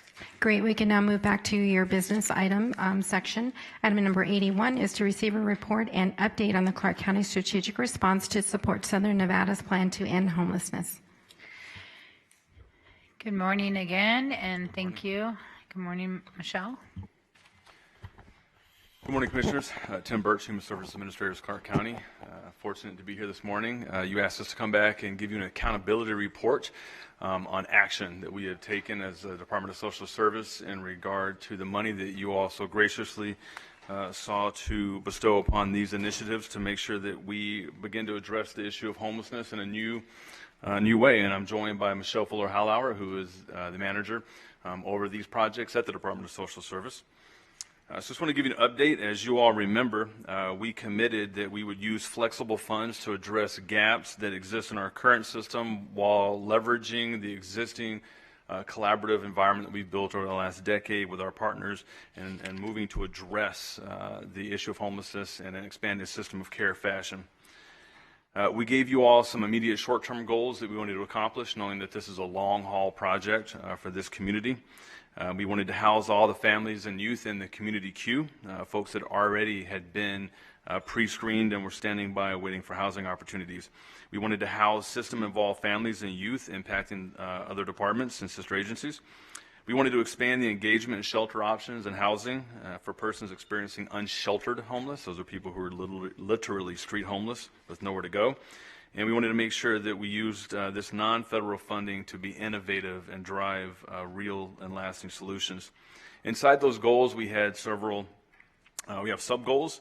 The first there, again, to house all the families and youth in the queue. To do that, we have several strategies. We wanted to scale up our bridge housing. That is where we take people literally housing first off the streets and place them in a place where they can reside while we work on more permanent options for them, get them document ready and all the big heavy lift we have to do with them as a system. We wanted to make sure that we increase the number of housing units for family and youth, as well as secure master leases to obtain additional housing. So here's what my amazing team has been up to since the last we met. We obviously brought some resolutions before you in June. We awarded those contracts. We went through the arduous process of making sure all the documentation was in the purchasing correctly with insurance, et cetera. And in August, our nonprofit partners started to hire and onboard staff so that we could kick off in early September. I want to give you some good news that we have increased the housing opportunities for 23 new families inside of our bridge housing, as well as 37 in the rapid rehousing programs that we've stood up since September 1. Again, all thanks to the revenue that you dedicated to these initiatives. On our youth transitional housing and rapid rehousing, we're doing exactly what you all challenged us to do earlier on the foster care program. That's listen to the young people. We are working with our partners at about a Partnership for Homeless Youth, the Youth Action Board, Young Adults in Charge, and other nonprofits to make sure that the youth and young people who are disproportionately impacted by sexual trafficking, violence, being thrown out of their home because they're LGBTQ, and seeing even more dramatic overrepresentation in young people of color, that they have a voice in what this system is set up to do.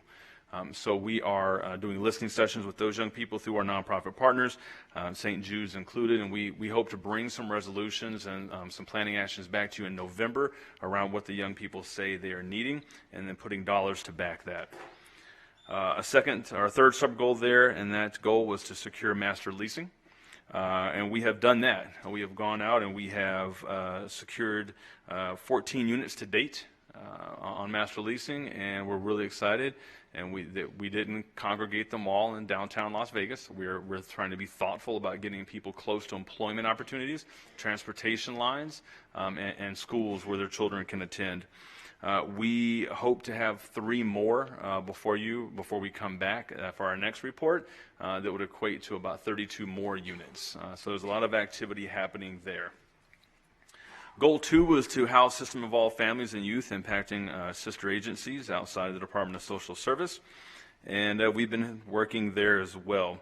Again, we brought resolutions before you in June. We worked through purchasing processes, kicked off staff hiring and recruitment with our partners in August, and launched this program on September 1 as well. The goal was to carve out 60 housing units for families who were involved in the Department of Family Services. We had to limit that criteria very closely to families who were within 30 days of reunifying where housing was a barrier.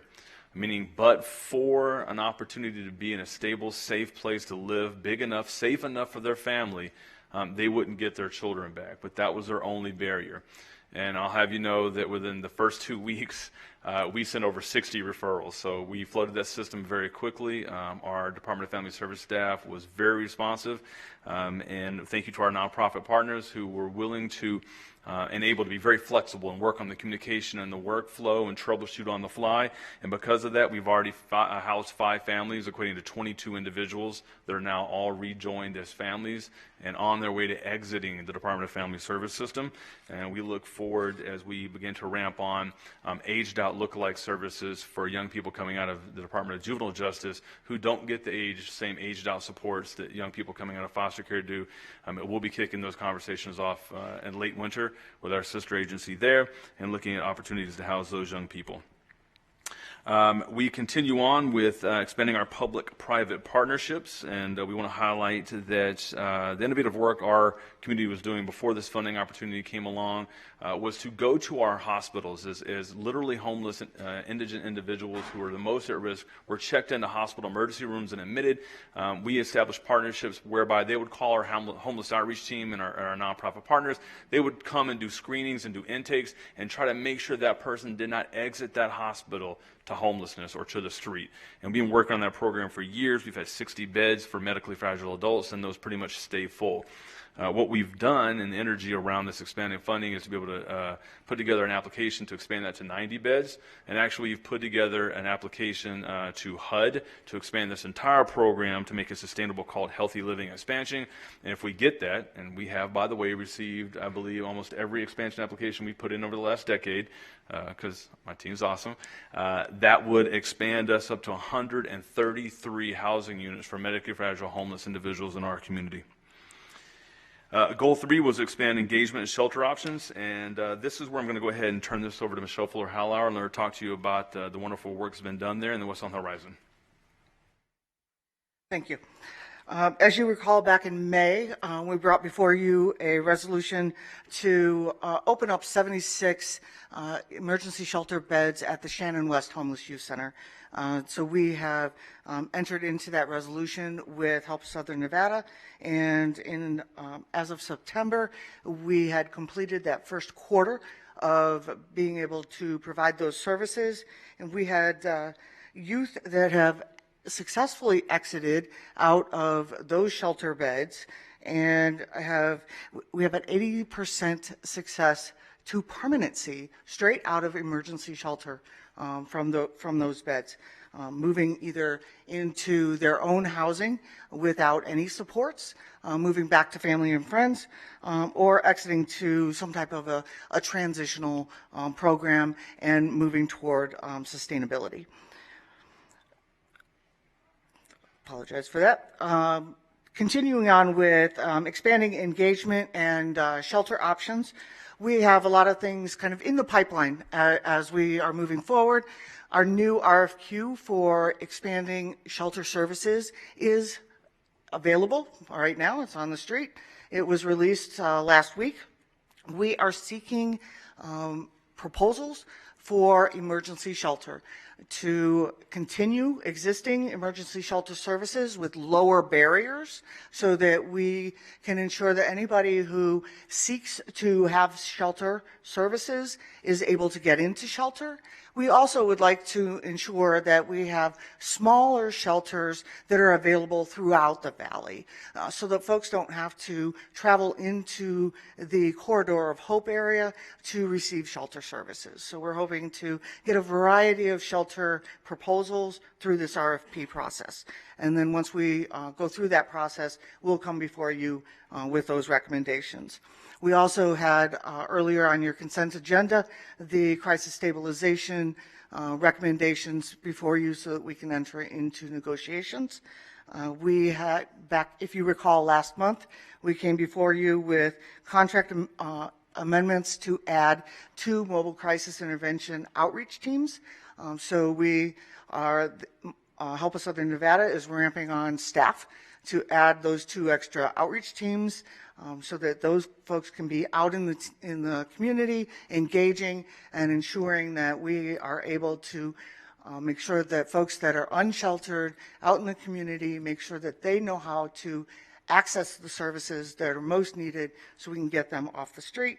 And with that, the expanded outreach staff and outreach activities, we needed to add a regional outreach coordinator so that we can ensure that we know who's going where and we can track those activities, kind of map out who's doing what in the system, and we can really have an idea of kind of who's where and be able to report back to you on the activities of outreach in our community. And then our final goal. So, Michelle, can I stop you because I want to spend a little bit of time on this slide because I think that it's kind of the key to the wraparound services and everything that we talk about for the long term. So if the board doesn't have any questions, I'm going to start them. So when we talk about the RFQ is out, so we're willing to look at things outside of the box, things that you don't see, right? And we're trying to get away from the cookie cutter type scenario when it comes to shelters.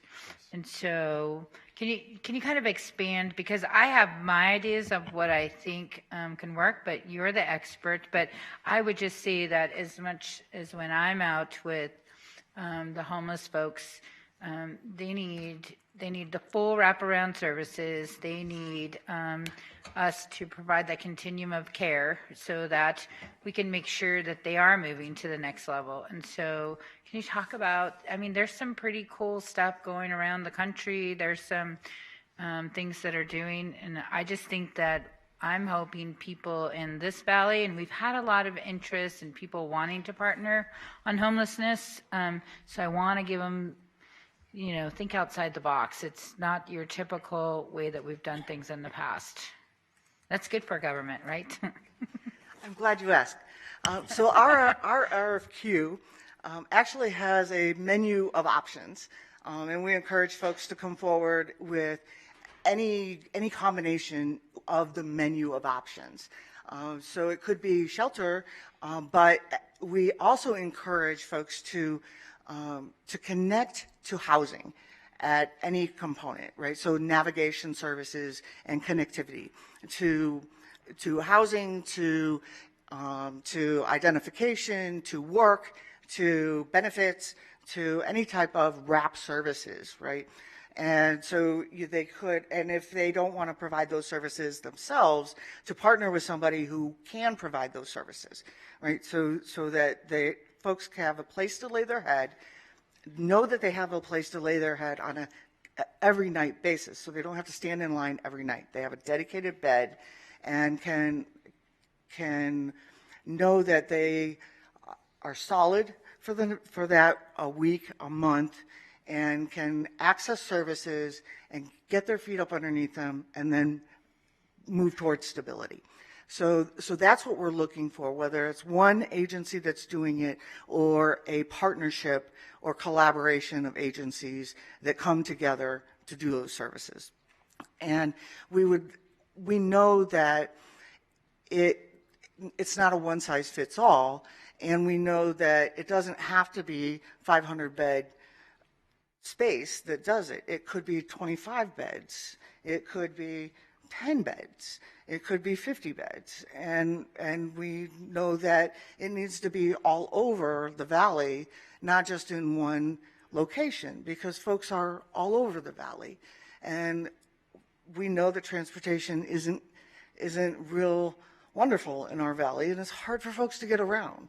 So we need to make sure that services are where folks are and where folks feel comfortable being.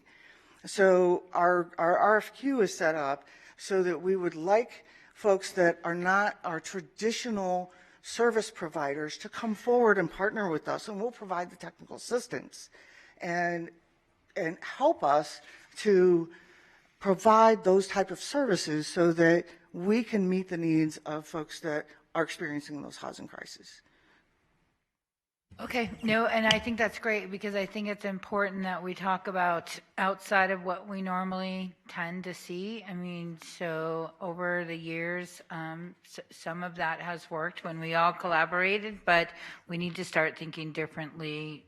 And, you know, I'd love to see some opportunities where there's smaller nonprofits or public-private partnerships that come together in a small way, and then, you know, make sure that there's workforce around and all of those pieces, because if you're that person who's needing that help up or you're needing your stable medication, we've seen that once we get them on their medication and they get back on track, that life seems to be much better for them. And doesn't mean that they won't have a relapse or something won't change, but at least they have that safe spot that they can call their own and continue to build that for the future. So, okay, and then also if you could talk about you know, the crisis stabilization team. So I will just say that, you know, in 9 months, this is the difference between handcuffed dollars, where we have a little bit of flexibility to do things, or we're trying to meet this cookie cutter definition and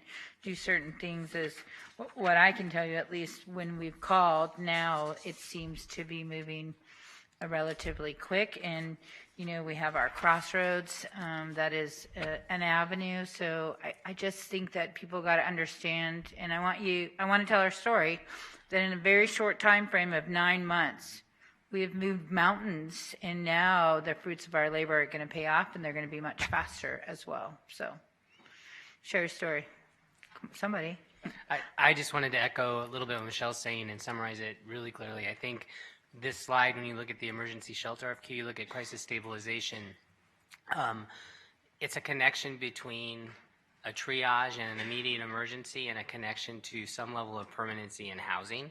So the crisis stabilization award that you did earlier today actually awarded to 3 providers as qualified providers. It's very significant because it's taken outside of just a triage component into transitional housing and the components to really triple the capacity of what the region has to support that structure. And I think Michelle can talk about this a little bit, but I think when you look at the expansion of MCIT, it's really the connectivity amongst the system itself. We don't want to create something in isolation in a silo, and I think what we're trying to do is merge our service component and our structure so that we give level, and I say it as simply as I can, somebody coming in who's struggling off the street, giving them some decency and permanency to be able to recover and invest in that. And I think that's where we're moving this. As you see those flexible dollars, it allows us to be not looking at necessarily one provider, but looking at a service array. Okay. Anybody have any comments or questions? Okay, go ahead. Sorry to interrupt your flow, but I just think that it's important that people know, because at least our office has had a lot of interested community members that want to be more of the private partnership component, and that's a huge step to where we've been. So, go ahead. You want to highlight that on the diversion piece? And then goal 4, addressing our system gaps and driving unique and innovative solutions. So we recognize that we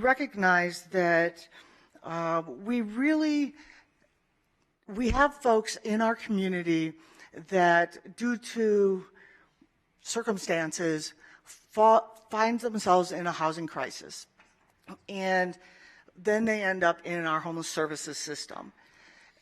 And if we had a mechanism in place to immediately get them out of the homeless service system or immediately end their housing crisis, they wouldn't end up long-term in our homeless service system. And we needed that mechanism. We didn't have that. So diversion is something that we needed to implement. So the beginning of diversion is a problem-solving conversation, to really have a critical conversation around what can we do right now to solve today's housing crisis, and really being creative about that, the situation that's before you before that person that's in crisis. There are communities across the country that have been doing this, and they've had some great success. So we brought in the experts to do a training to our community. We've been working with our community partners, our continuum of care, to develop a pilot. We determined best way to test something in our community is a pilot. We know that under these funds that we want to start with families. So we decided we want to start our pilot with families. We worked with our homeless service family providers and our front doors, and we brought in our experts nationally and said, train us. And we also determined that we wanted to make sure that we partnered with our other systems, that, like our hospitals and our jails and our behavioral health hospitals, because they have folks that are in their systems that are homeless and end up in our homeless service system, and they need to learn how to have these problem-solving conversations. So we invited them to our first training. So we had 255 people that came to our first training that we had in September 30th through October 4th. So that was the kickoff of our training. We have a training team locally that is going to be going through a train the trainer. So we will be kicking off a lot more trainings. So we've started our training. Pilot kicked off October 7th for families, for diversion. The pilot will run through the end of this year. Earlier on your consent agenda, you gave us permission to grant out some of our dollars to our front doors for our families, our family assessment sites, which also matches a contribution that was made by Anthem to put toward these diversion dollars. So we're really proud of the work that's been done in our community around diversion. So we're excited about this, and I'll be glad to come back. I'm excited to come back in next quarter, to give you the results of this pilot, to tell you how many families we've been able to divert out of our homeless service system. Excuse me, Madam Chair, might I ask a question? Yep, go ahead. Michelle, I'm impressed with all of this. The diversion, I'm used to a different definition of diversion. When you're a lawyer, you think differently about those things because that's what you see. But in the context of the diversion training that you're doing eventually, and maybe you're about to get to it, I don't know, but we have these vulnerable populations that are, a day or a week or a month away from homelessness.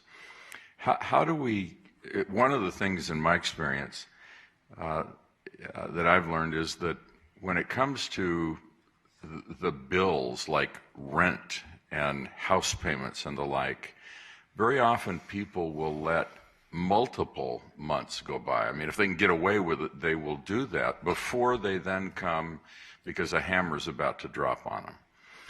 And so it becomes important that they learn that the moment that they begin to be really at risk because they're not going to be able to make the payment, that they talk to someone, that we're communicating with them.